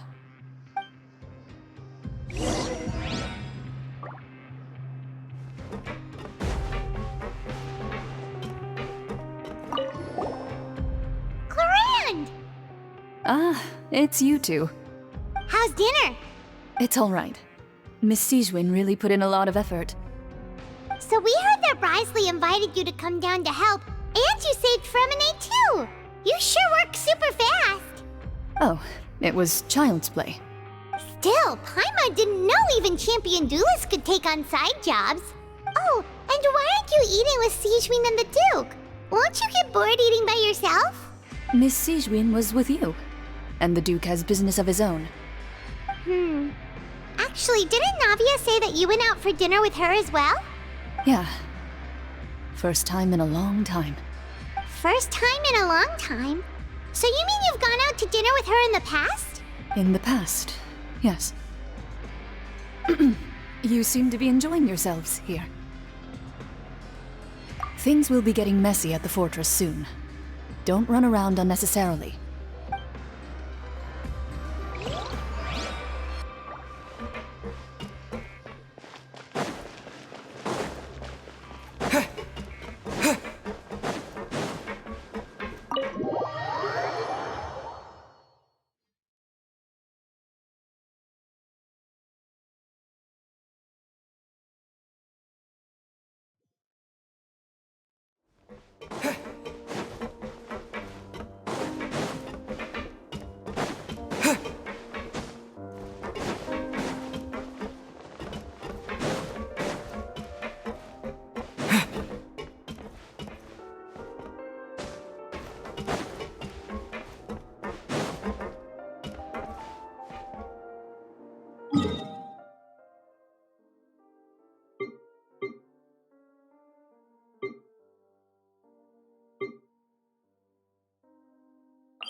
So much has happened.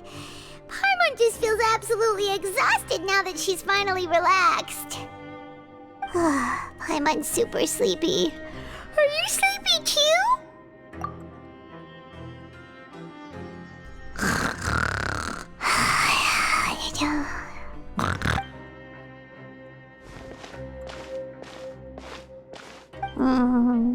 Delicious. Paimon wants seconds for free.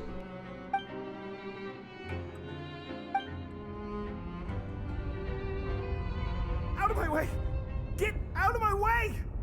What happened? Why is everyone running? No idea, but something must have happened. Stop asking! Who's yelling? Paimon still wants to sleep.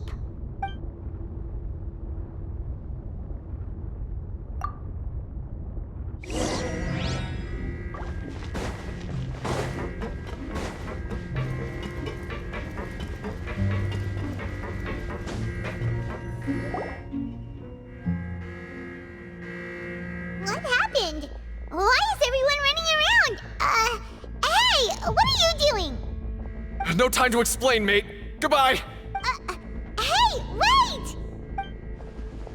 What's wrong with these people? They won't even talk to us. They're here! There you are!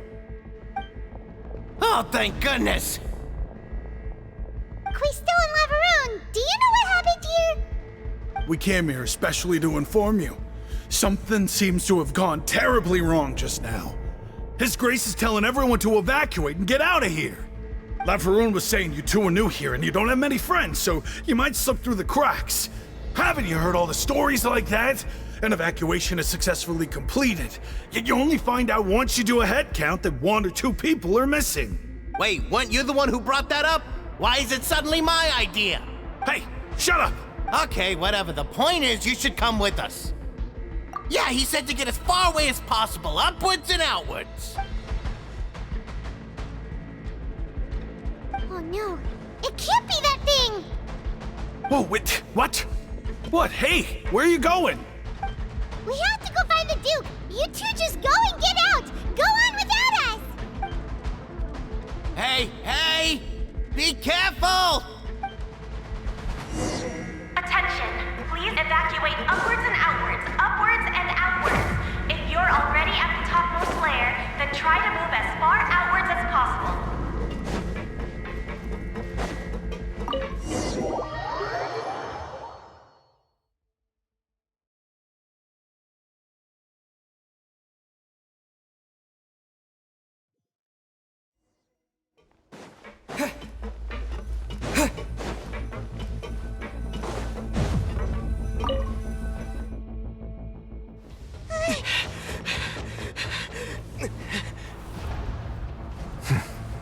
They're here. Just like I said. What happened?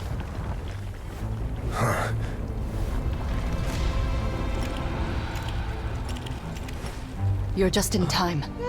But be ready to run.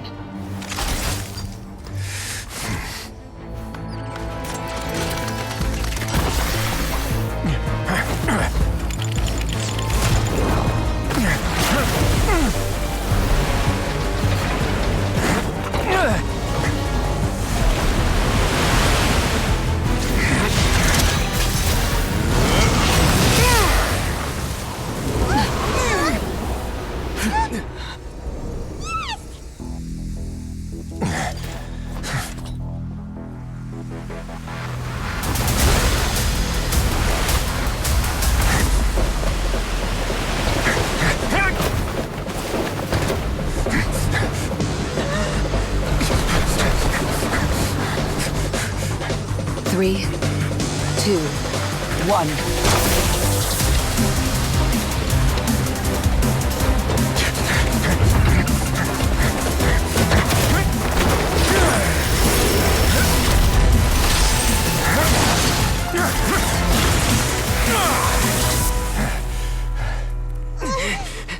This won't hold it for long.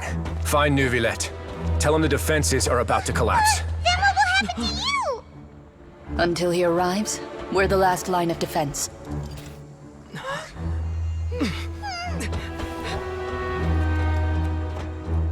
The gate. How long do you think it'll hold? That depends on us.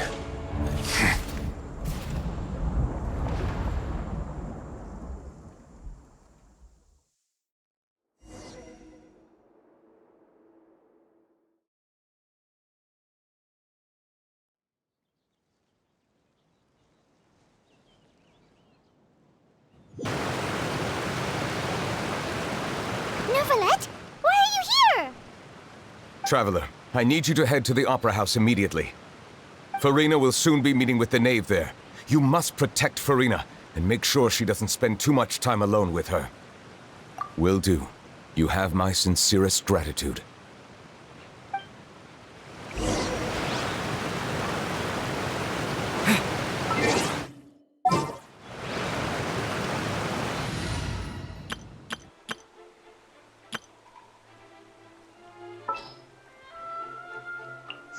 Send one, send a...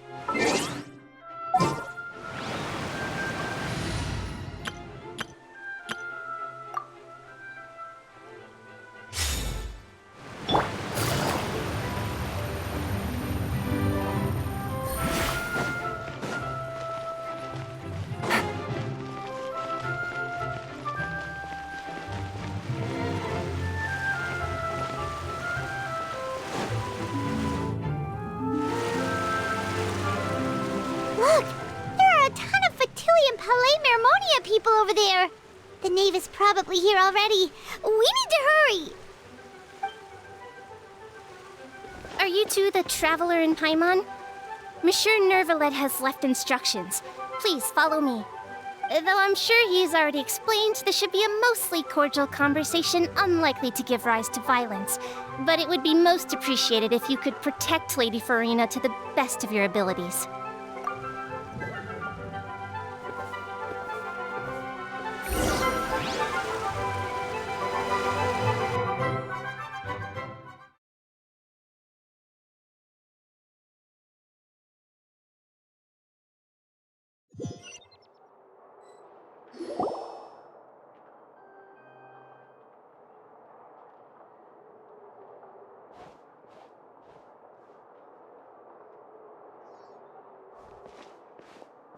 Oh, so you two are the honored guests Miss Farina mentioned. Of course, of course! How could they not attend a meeting such as this? I must always have 2 or more guests at my dessert table.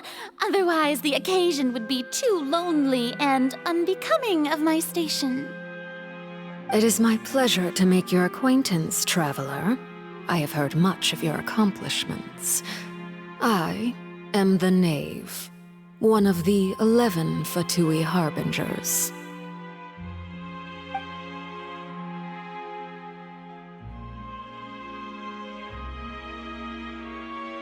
I've already prepared seats for you. Come, sit beside me. Perhaps you two are unaware of how Miss Farina and I do things. You see, we actually recently agreed to get together for tea when we had the time. See this? This is a limited type of confectionery that Miss Farina simply adores.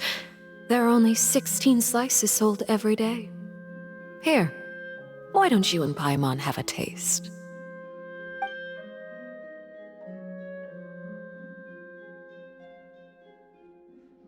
Traveler, what do you think of this cake?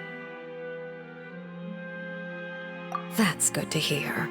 So what Child said was on the mark after all.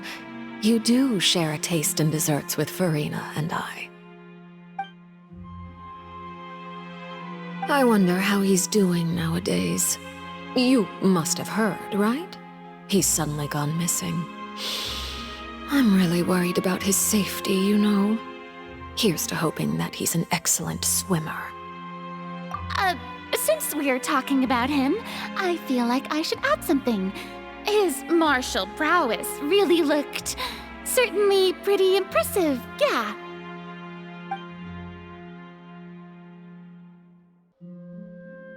Oh, so you're also familiar with his aptitude for fighting, Miss Farina. Oh, right. I almost forgot. Child was subdued by Udex Neuvillette right in front of you. Against ordinary people, my colleague would never be on the back foot. But alas, he just never imagined he'd run into such a person. I must express my admiration for Monsieur Neuvillette. Coming from you, that's not surprising at all.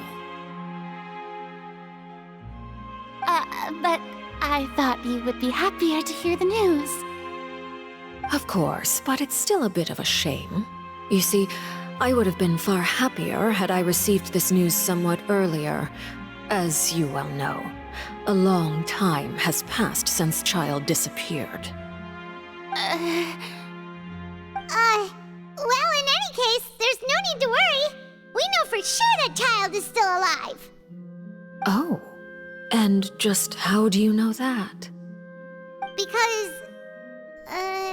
Because we found evidence that proved he left the Fortress of Meripede.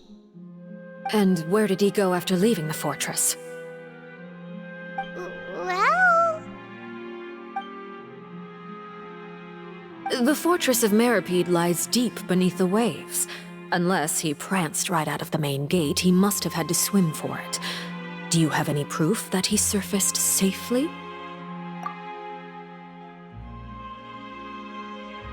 Ah, that is good news at least. His sister Tonya sent a letter to Fontaine not too long ago. Since he was unfortunately unavailable, I picked it up on his behalf. Do you have any idea how he usually writes back to his family? Dear Tonya, your letter made me feel like we were still enjoying our time in Snezhnaya together. I'm currently admiring the scenery on the streets in front of the Opera House. Is it something like that?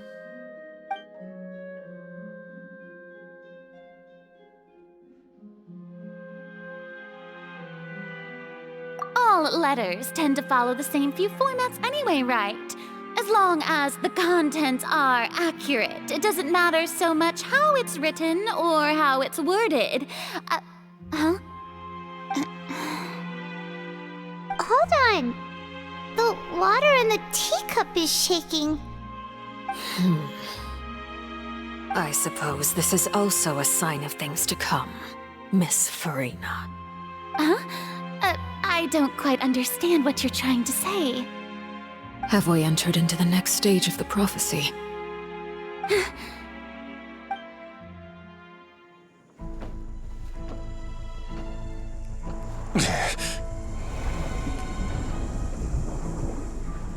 My thanks to you both.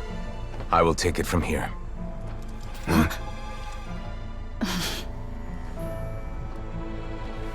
Sure you don't need a hand? Quite sure. Wow. So, what's your secret, huh? Let me guess. Nah, who knows? Maybe it's just your sense of responsibility. Sounds about right.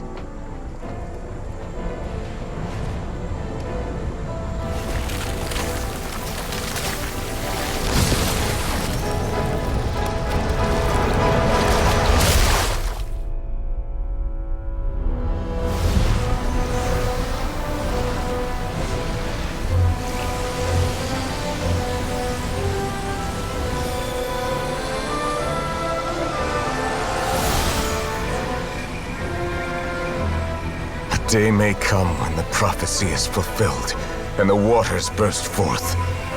But it is not this day! This ancient power could easily obliterate an entire race. A tsunami of fury would unleash endless catastrophe.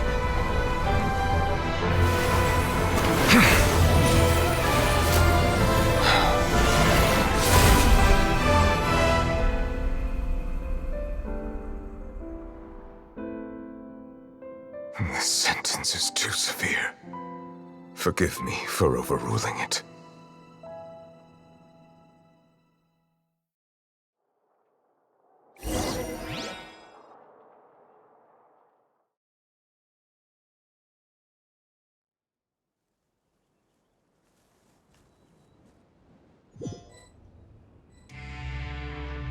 All right. Seems like the problem inside has been suppressed. Let me guess, we're safe for now. Indeed. But only for now. I win this bet. You owe me a present. Very well. It was indeed just as you said. You made a bet? We made a bet on the size of your entourage. Cloran thought you wouldn't come down by yourself. I figured you would have at least brought a few people along for appearance's sake. It appears I underestimated just how confidential the mission was. Shouldn't you have gotten used to confidential missions by now? That's just how the courts operate. So what gift must the loser give? Tea? He already has tons of tea in his office. I'm thinking about a set of legal codices. That wouldn't happen to be a dig at my lack of legal awareness, would it? Well, I'm sure His Grace doesn't consider the fortress to be outside the law. I was under the impression the residents of a place like this would be uninterested in the legal codices. That was obviously a joke. Anyway, you've still got some unfinished business to attend to in the overworld, correct? No need to stay here if you have a pressing matter. We all know you can't leave Palais Marmonia for long. Thank you. I hope everything went smoothly with the Fatui Harbinger.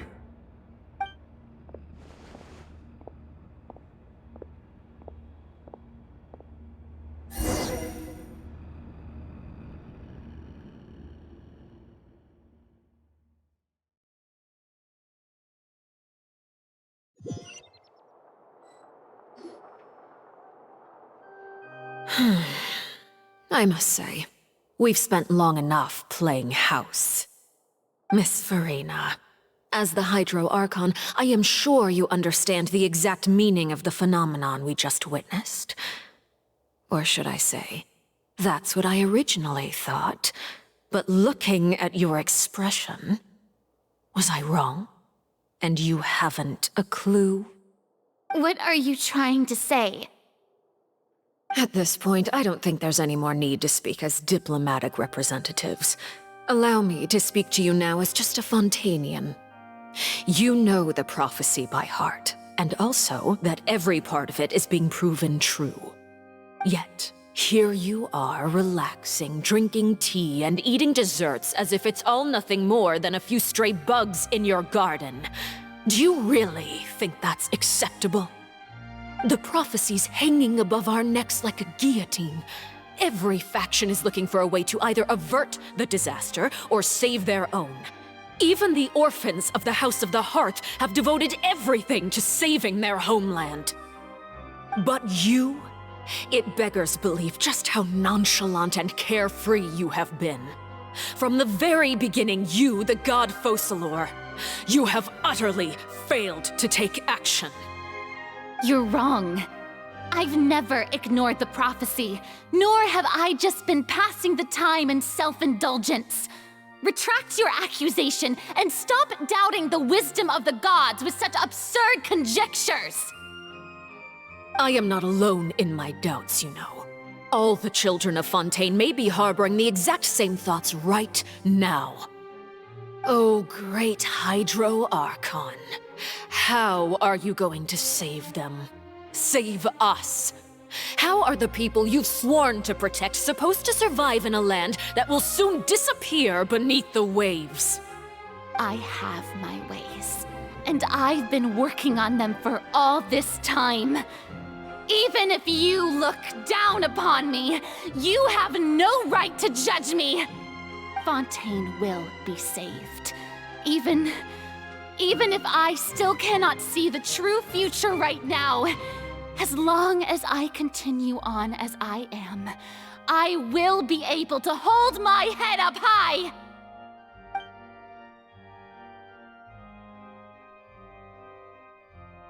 Then I ask you, Miss Farina, just what have you been working on? Where can we see it, and what is it doing to help?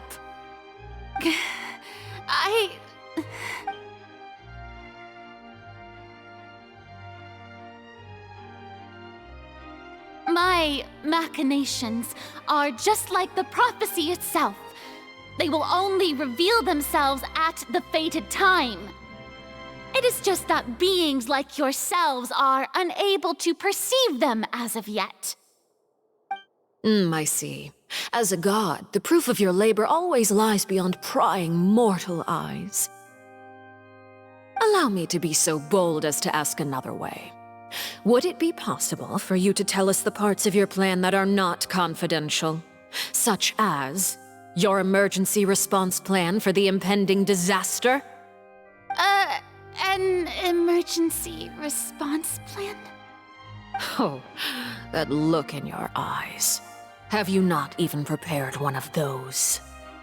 The emergency response plan is also strictly confidential. Then allow me to jog your memory. Miss Farina, what is the purpose of your Oratrice Mécanique d'Analyse Cardinal? And what do you plan to do with the massive amounts of indemnitium that has accumulated over the years? The Oratrice? It's just like it appears to be. So you also have no idea. If I'm not mistaken, someone's using it to prepare for something. But unfortunately, it would seem that someone is not you, Miss Farina. I first caught wind of this when Linny tried to investigate the Oratrice in the Opera House. You see, even just getting close to the core contaminated him with an extremely large amount of indemnitium. But even if that had nothing to do with you, then what could you possibly be working on, oh great Hydro Archon? Oh, right. I almost forgot. Udex Nouvillette is not at the tea party with us today. Miss Farina, I suppose you must have ordered him away to take care of some troublesome business. Yes, that's exactly right. Please keep it a secret for me. Of course I will. Although, I must say, Miss Farina, you seem quite insecure without the Udex by your side. Oh, very well. Let's stop that conversation here. There are still a few slices of cake left, so please, help yourselves, everyone.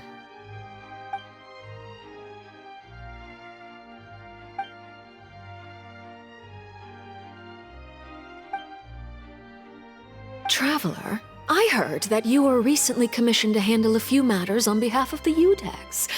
Why don't you take an extra slice of cake? Those who work hard deserve gratitude and praise. You too, Paimon. Thank you. Paimon will take you up on that offer.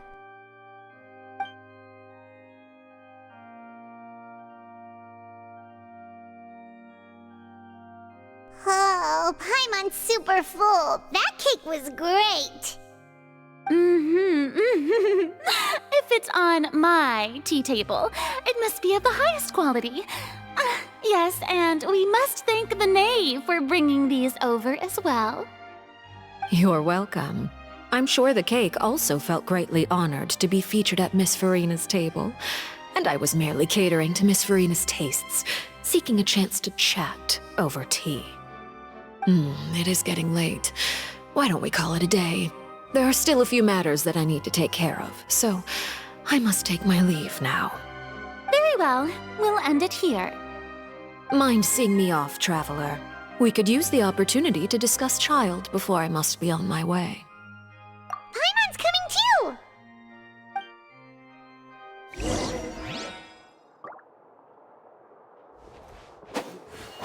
Yeah. The tea party turned out to be even more difficult than I'd imagined. Why are you looking at me like that? Is something the matter? If there's nothing urgent, then I shall be retiring for now.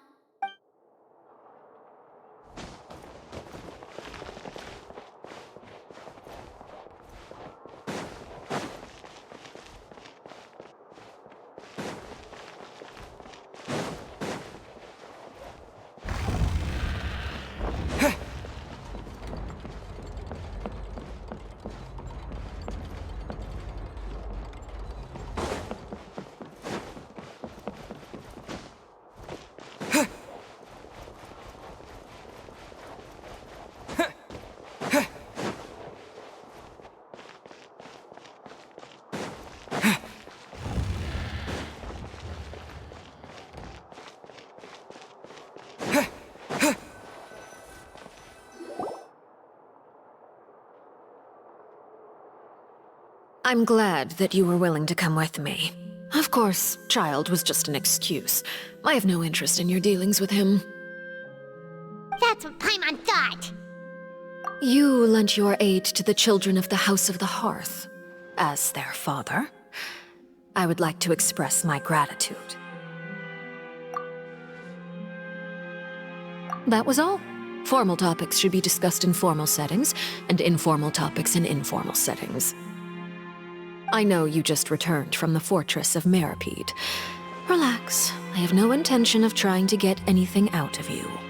Linny, Lynette, and Fremine are still there, and I trust their judgment and abilities. They've all been working very hard and have always done all they can to fight back against anyone who tried to stop them, especially Linny. You mean Wriothesley. He's a tricky one to deal with. It's unfortunate that Linny's so eager to prove himself that he can't learn to rely on others, including me. By the way, and you can just consider this a bit of idle gossip, but what's your impression of Furina? You are outside of our disputes, and the freest person in all of Fontaine, able to move around most easily. Allow me to share my perspective with you. And that's everything that happened during the trial. Master Child was declared guilty and immediately transported to the Fortress of Meripede. Didn't he say he was coming here on vacation? Does he not feel an ounce of shame for all the trouble he has caused? Forget it. He did give us an opportunity. I will be meeting someone shortly. Do you require help with any preparations? No need. I will take care of it myself. I need to meet with Furina, the Hydro Archon. She is at the heart of Fontaine. But what's fascinating about her is that she often seems more like a celebrity than a working Archon. Oh, come over here, you little critter, you! You dare to run from me? Stop right this instant! My goal is just to discover the location of the Gnosis. But I didn't expect the chance to approach Furina to be handed to me on a silver platter. This is so easy, it's actually making me a bit suspicious. Anything left unguarded is usually just bait. But no one will blame someone for taking the bait. After all, from the moment it was attached to the hook, the bait is meant to be sacrificed. It's just as I guessed in the second before I struck. The Hydronosis is not currently held by the Archon. In fact, this Archon doesn't seem like a god at all. And I sense that she's under some kind of curse. Who are you? And what are you trying to do? Please don't kill me! I'm begging you, please! The fear in her pupils is genuine, so perhaps she's not bait after all. Either way, targeting her has lost all meaning. I left the scene with ease. Nobody came looking for me, and nobody could serve as a witness to my near assassination of Focalor. I suspect even Furina dares not mention this incident to anyone. Not long after, my informants confirmed what I had guessed. After returning to her quarters, Furina quietly cried alone. She was so scared that she could not sleep that night, nor could she even bring herself to eat her cake. There's no doubt that there's something wrong with her. I began to entertain the possibility that she is not the true Hydro Archon. Perhaps Eudex Neuvillette is actually the genuine article. I have to find the Gnosis. If the Neuvillette hypothesis is correct, he is probably in possession of it. Alternatively, it might have been hidden in a place that's hard for ordinary people to access. Yes, Father. My dear children, please speak. News from the Fortress of Meripede. Master Child has gone missing. On top of that, the contacts and guards we bribed at the fortress have all gone quiet as well. Probably the handiwork of that Writhsley. I'm afraid so. This is a good opportunity. The value of a harbinger is much higher than most would imagine. We now have an excuse to exert diplomatic pressure on the Fontaine authorities. Set up a meeting for me. I would like to meet the Hydro Archon and Eudex Neuvillette. Oh, and I have an additional mission for you three. Yes, Father. Tartaglia's disappearance was not a part of my plan, but I can use it to make a breakthrough. With this as my excuse, I can ask for an official audience and continue my investigation of Farina and Eudex Neuvillette. The initiative belongs to the House of the Hearth.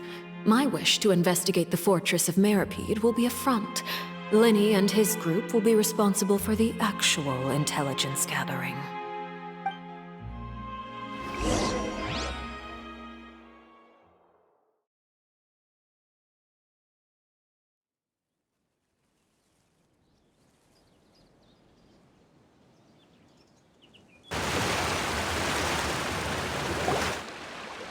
You should know the rest.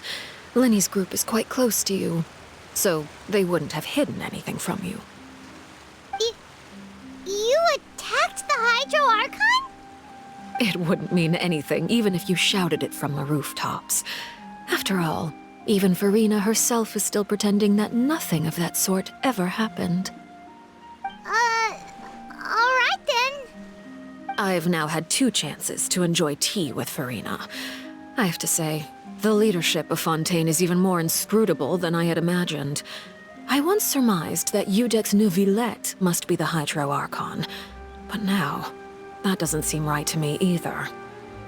I am a servant of Her Majesty the Tsaritsa. Over my years of service, I've learned how a real Archon conducts and carries themselves. Whether Eudex Neuvillette or Farina, neither fits the bill. It's hard to imagine either of them as the Archon.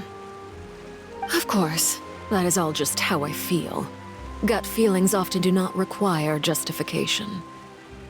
It is, however, quite amusing to me that after all my years working in intelligence gathering, I've come to realize I am at a complete loss regarding the identity of the god of the land of my birth. Don't you think Fontaine is quite intriguing? A catastrophe looms, yet many secrets have yet to rise to the surface. It looks like Fontainians will have no choice but to save themselves. Ultimately, though, one must survive in order to do anything else. Should the need arise, I would be happy to cooperate with you. You don't need to commit to anything right now, of course.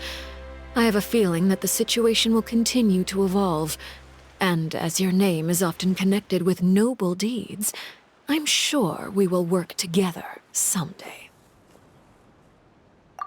He certainly returned quickly. You must want to catch up with each other, so I'll leave you to him.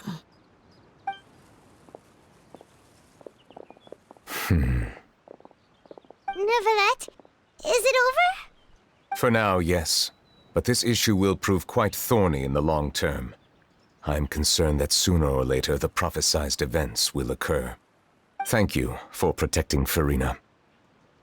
To put it simply, I used my power to force back the primordial sea and reseal the sluice gate.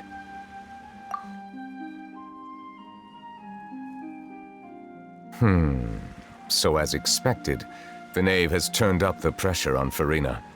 She's trying to feel her out, though I'm still unsure as to her motives. Permission granted. Whoa. It can't be that you're the real Hydro Archon, right? But that's just a speculation on our part, though. You can't tell us? Then that's okay. We can talk about something else. We won't try to force you. You guys in Fontaine are super strange. If by the phrase, you guys, you are referring to Farina and I, then although I'm not sure just what you are trying to imply, I must clarify that I do not share her positions on a multitude of topics. I believe so. The fortress has a long and complex history. It has seen much grief and suffering. And now, another catastrophe will soon be upon us. I mourn this turn of events. Huh? Why is it raining all of a sudden?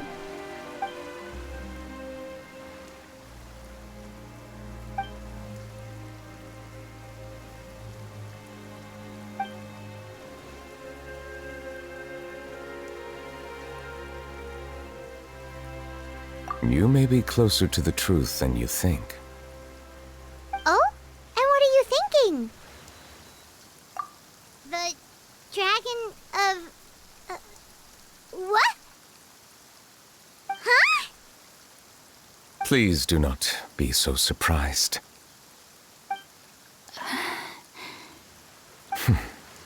Farina?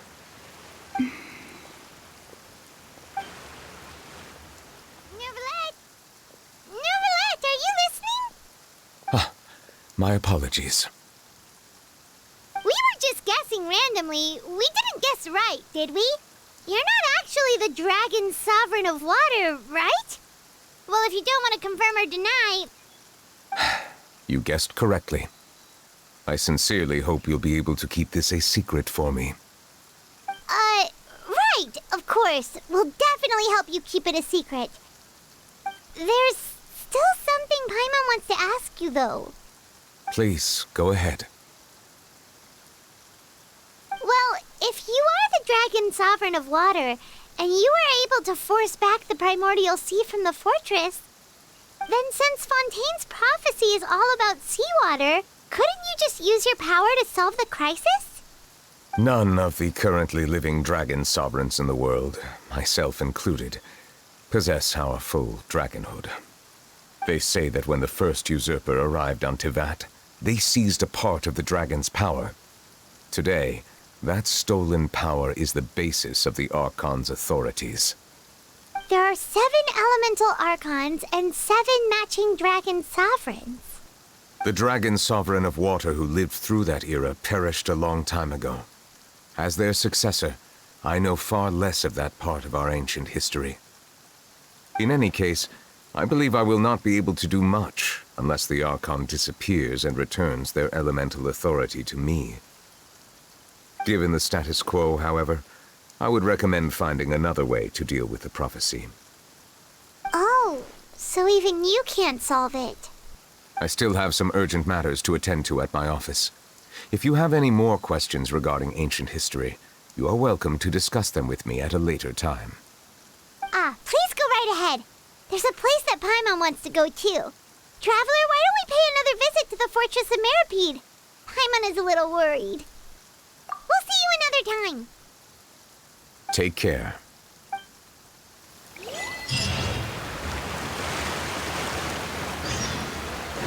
Huh?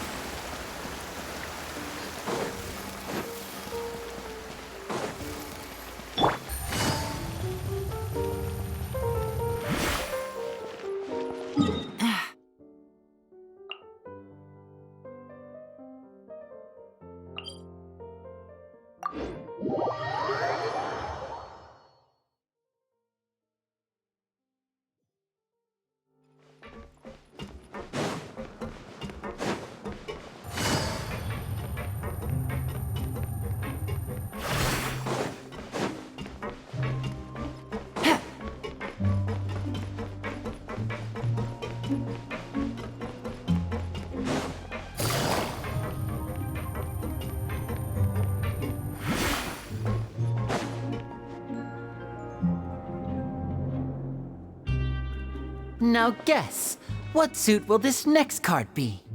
A bare-teeth cat? Well, well, look who it is.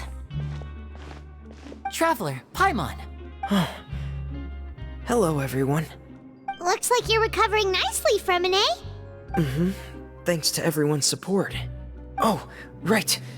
I managed to work up the courage to thank Miss Clarand in person. Whoa, how did she react? She told me that it was nothing. It was as if saving a life wasn't a big deal to her at all. She also told me not to worry about it. She didn't want to stress you out, that's all. She's right, and it's best not to dwell on it. Yeah. Okay, but check this out. We went back to the opera house and we met the knave. You met Father? Did she say anything to you? She said a few things that were, a bit hard to understand. And also that she's looking forward to working with us in the future. Her attitude towards you is even better than what we'd imagined. That's fantastic. You should believe her. She has her own way of doing things, and she'll do everything in her power to help those she considers close, which now might also include you. Father is very capable, and also trustworthy. Oh, Paimon just remembered that she thought Lenny was a bit too proud as well. She said that you should learn how to rely on others sometimes. Got it. That does sound like something that Father would say. Hey! Are you going to stay here for the next few days? Looks like it, yeah. Excellent. I will host a tea party. For real? Then Paimon wants another serving of cake. Another implies that you were already served some delicious cake while you were up there. How lovely. Well, next time, you're going to have tea and snacks with us.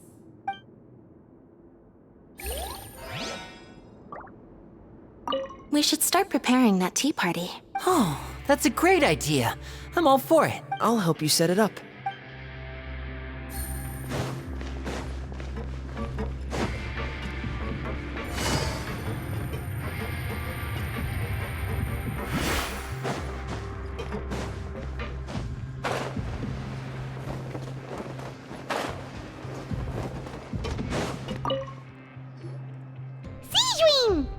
Traveler, Paimon, you're back! Are you still doing alright? Did either of you get hurt? We're fine, but what about you guys? It was such a huge mess. How bad was it? A few people sustained superficial injuries, but that's about the extent of the damage. Monsieur Nervulette paid us a visit. It was all thanks to him that we managed to suppress the crisis for the time being. Of course, we must also thank you for the help you provided. How did Nervulette know that he was needed here? Well, Monsieur Nervulette has strong resonance with the hydro element. When the water level rises, he can feel the waves produced. I ran into the bombshell bros while bandaging the injuries of the wounded. They were mumbling the whole time about how you just ran down without a word. I'm so relieved to see that you're both alright. If you're not too pressed for time, please stay with us a few more days. Just let me know if you get a craving for any particular dish, so I can have Mr. Wolsey get your meals prepared. Oh, and please feel free to visit the infirmary for a break at any time. I'd like to take the opportunity to spend some more time observing your facial muscles as well. Your happy smiles are quite contagious, you know. They're so memorable, and I've missed them immensely while you were gone. If you can find the time, please stay at the fortress for just a while longer.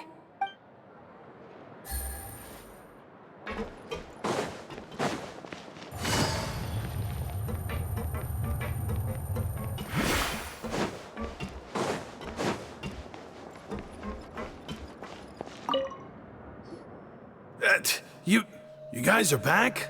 Crystal! Macaroon! You guys didn't get caught and thrown back down here, right? Huh? No, not at all. And here I thought you'd managed to escape from jail during all the commotion.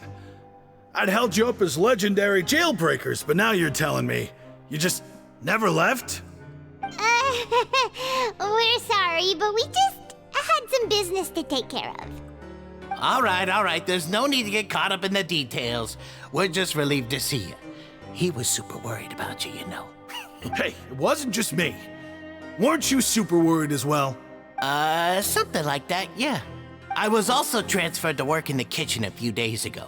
I can still hear Quisto mumbling to the carrots. Are those two all right? Do you think they made it out alive? Whenever he'd say that, I'd tell him I'm sure they're fine. Wherever they are, they're kicking back with drinks in hand, enjoying the lovely scenery. Hey, there's nothing wrong with worrying about your prison pals, is there? I mean, considering how they always love listening to all my gossip. These two. They sure are a lot warmer and friendlier than when Paimon first met them.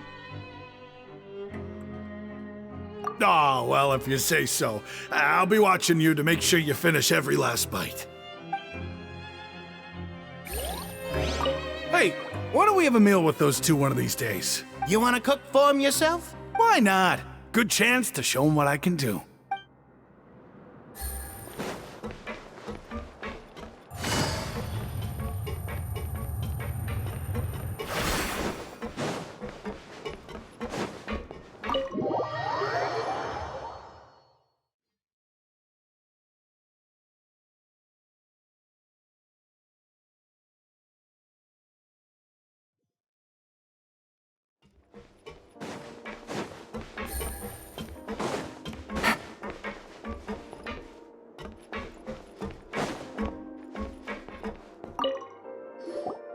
Courier, Miss Sijween told me you still haven't eaten. Yeah, I was working on something, so I forgot. That's no excuse for... Huh? It's you two. Courier, Lurvine, we're back! Hello there. It's been quite the mess here recently. How have you been? And you? Are you still taking the secret passageway from the infirmary to work on the ship? Yep. That is still top secret, though, so don't say a word to anyone. It can be a bit annoying when there are lots of people in the infirmary, but I still prefer taking that route over the one from the Duke's office. I mean, the infirmary does make it easier for you to slack off. Oh yeah? Then why are you also here so much? You two really are just using your jobs as a cover for your relationship, aren't you? Not at all! Courier, the rumors about us are literally everywhere now. Please do something about it. But it's not like I caused them by myself. All right. I'll try to do something about it when I can find the time.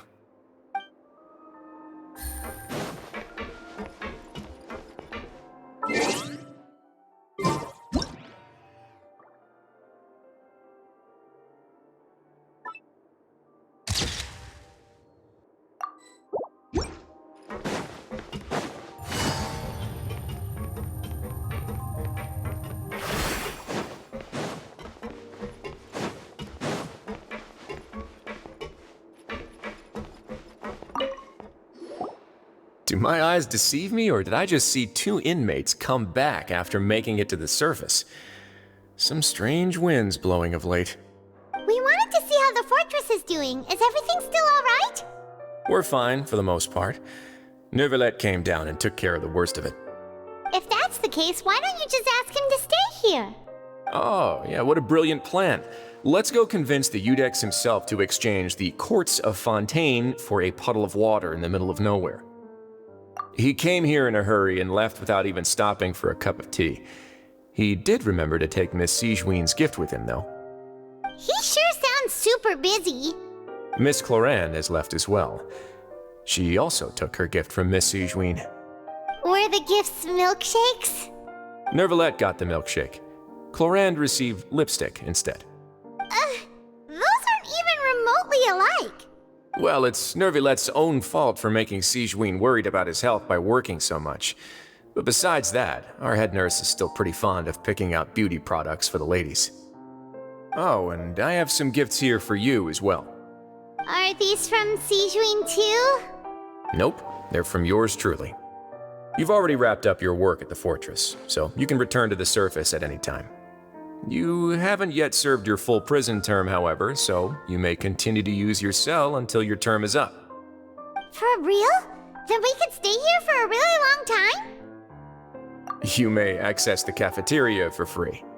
Hooray! Just remember to come complete your paperwork once it's time for your release.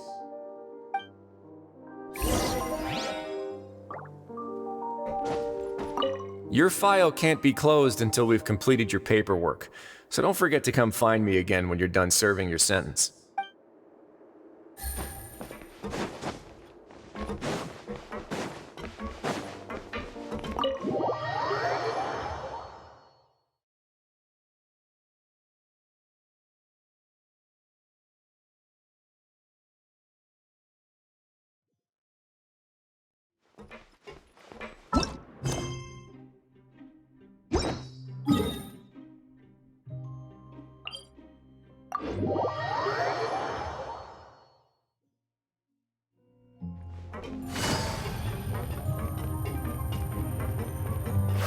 Take it easy.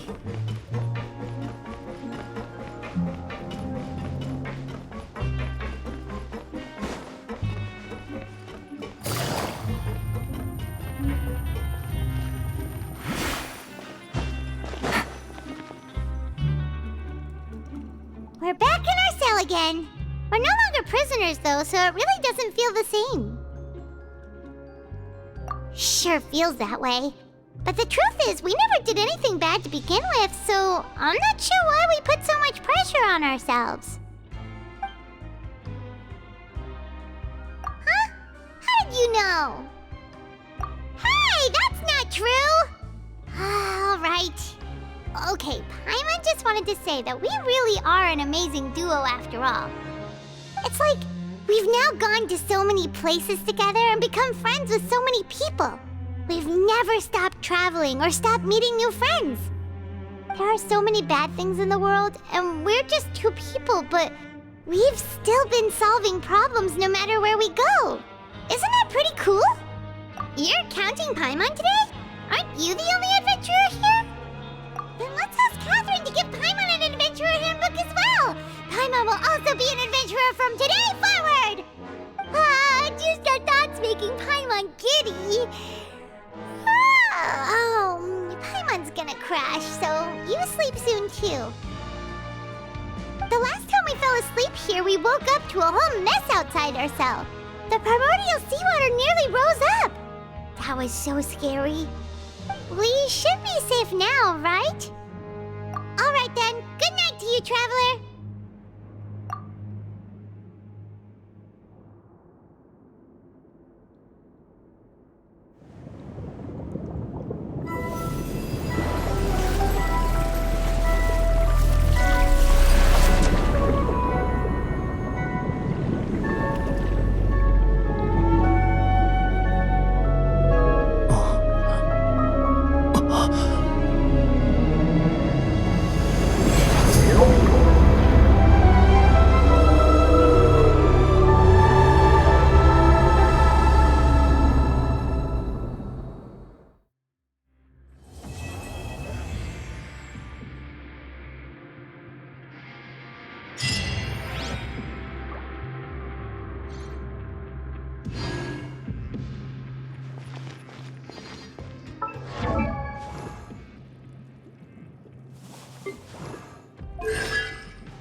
Take it easy.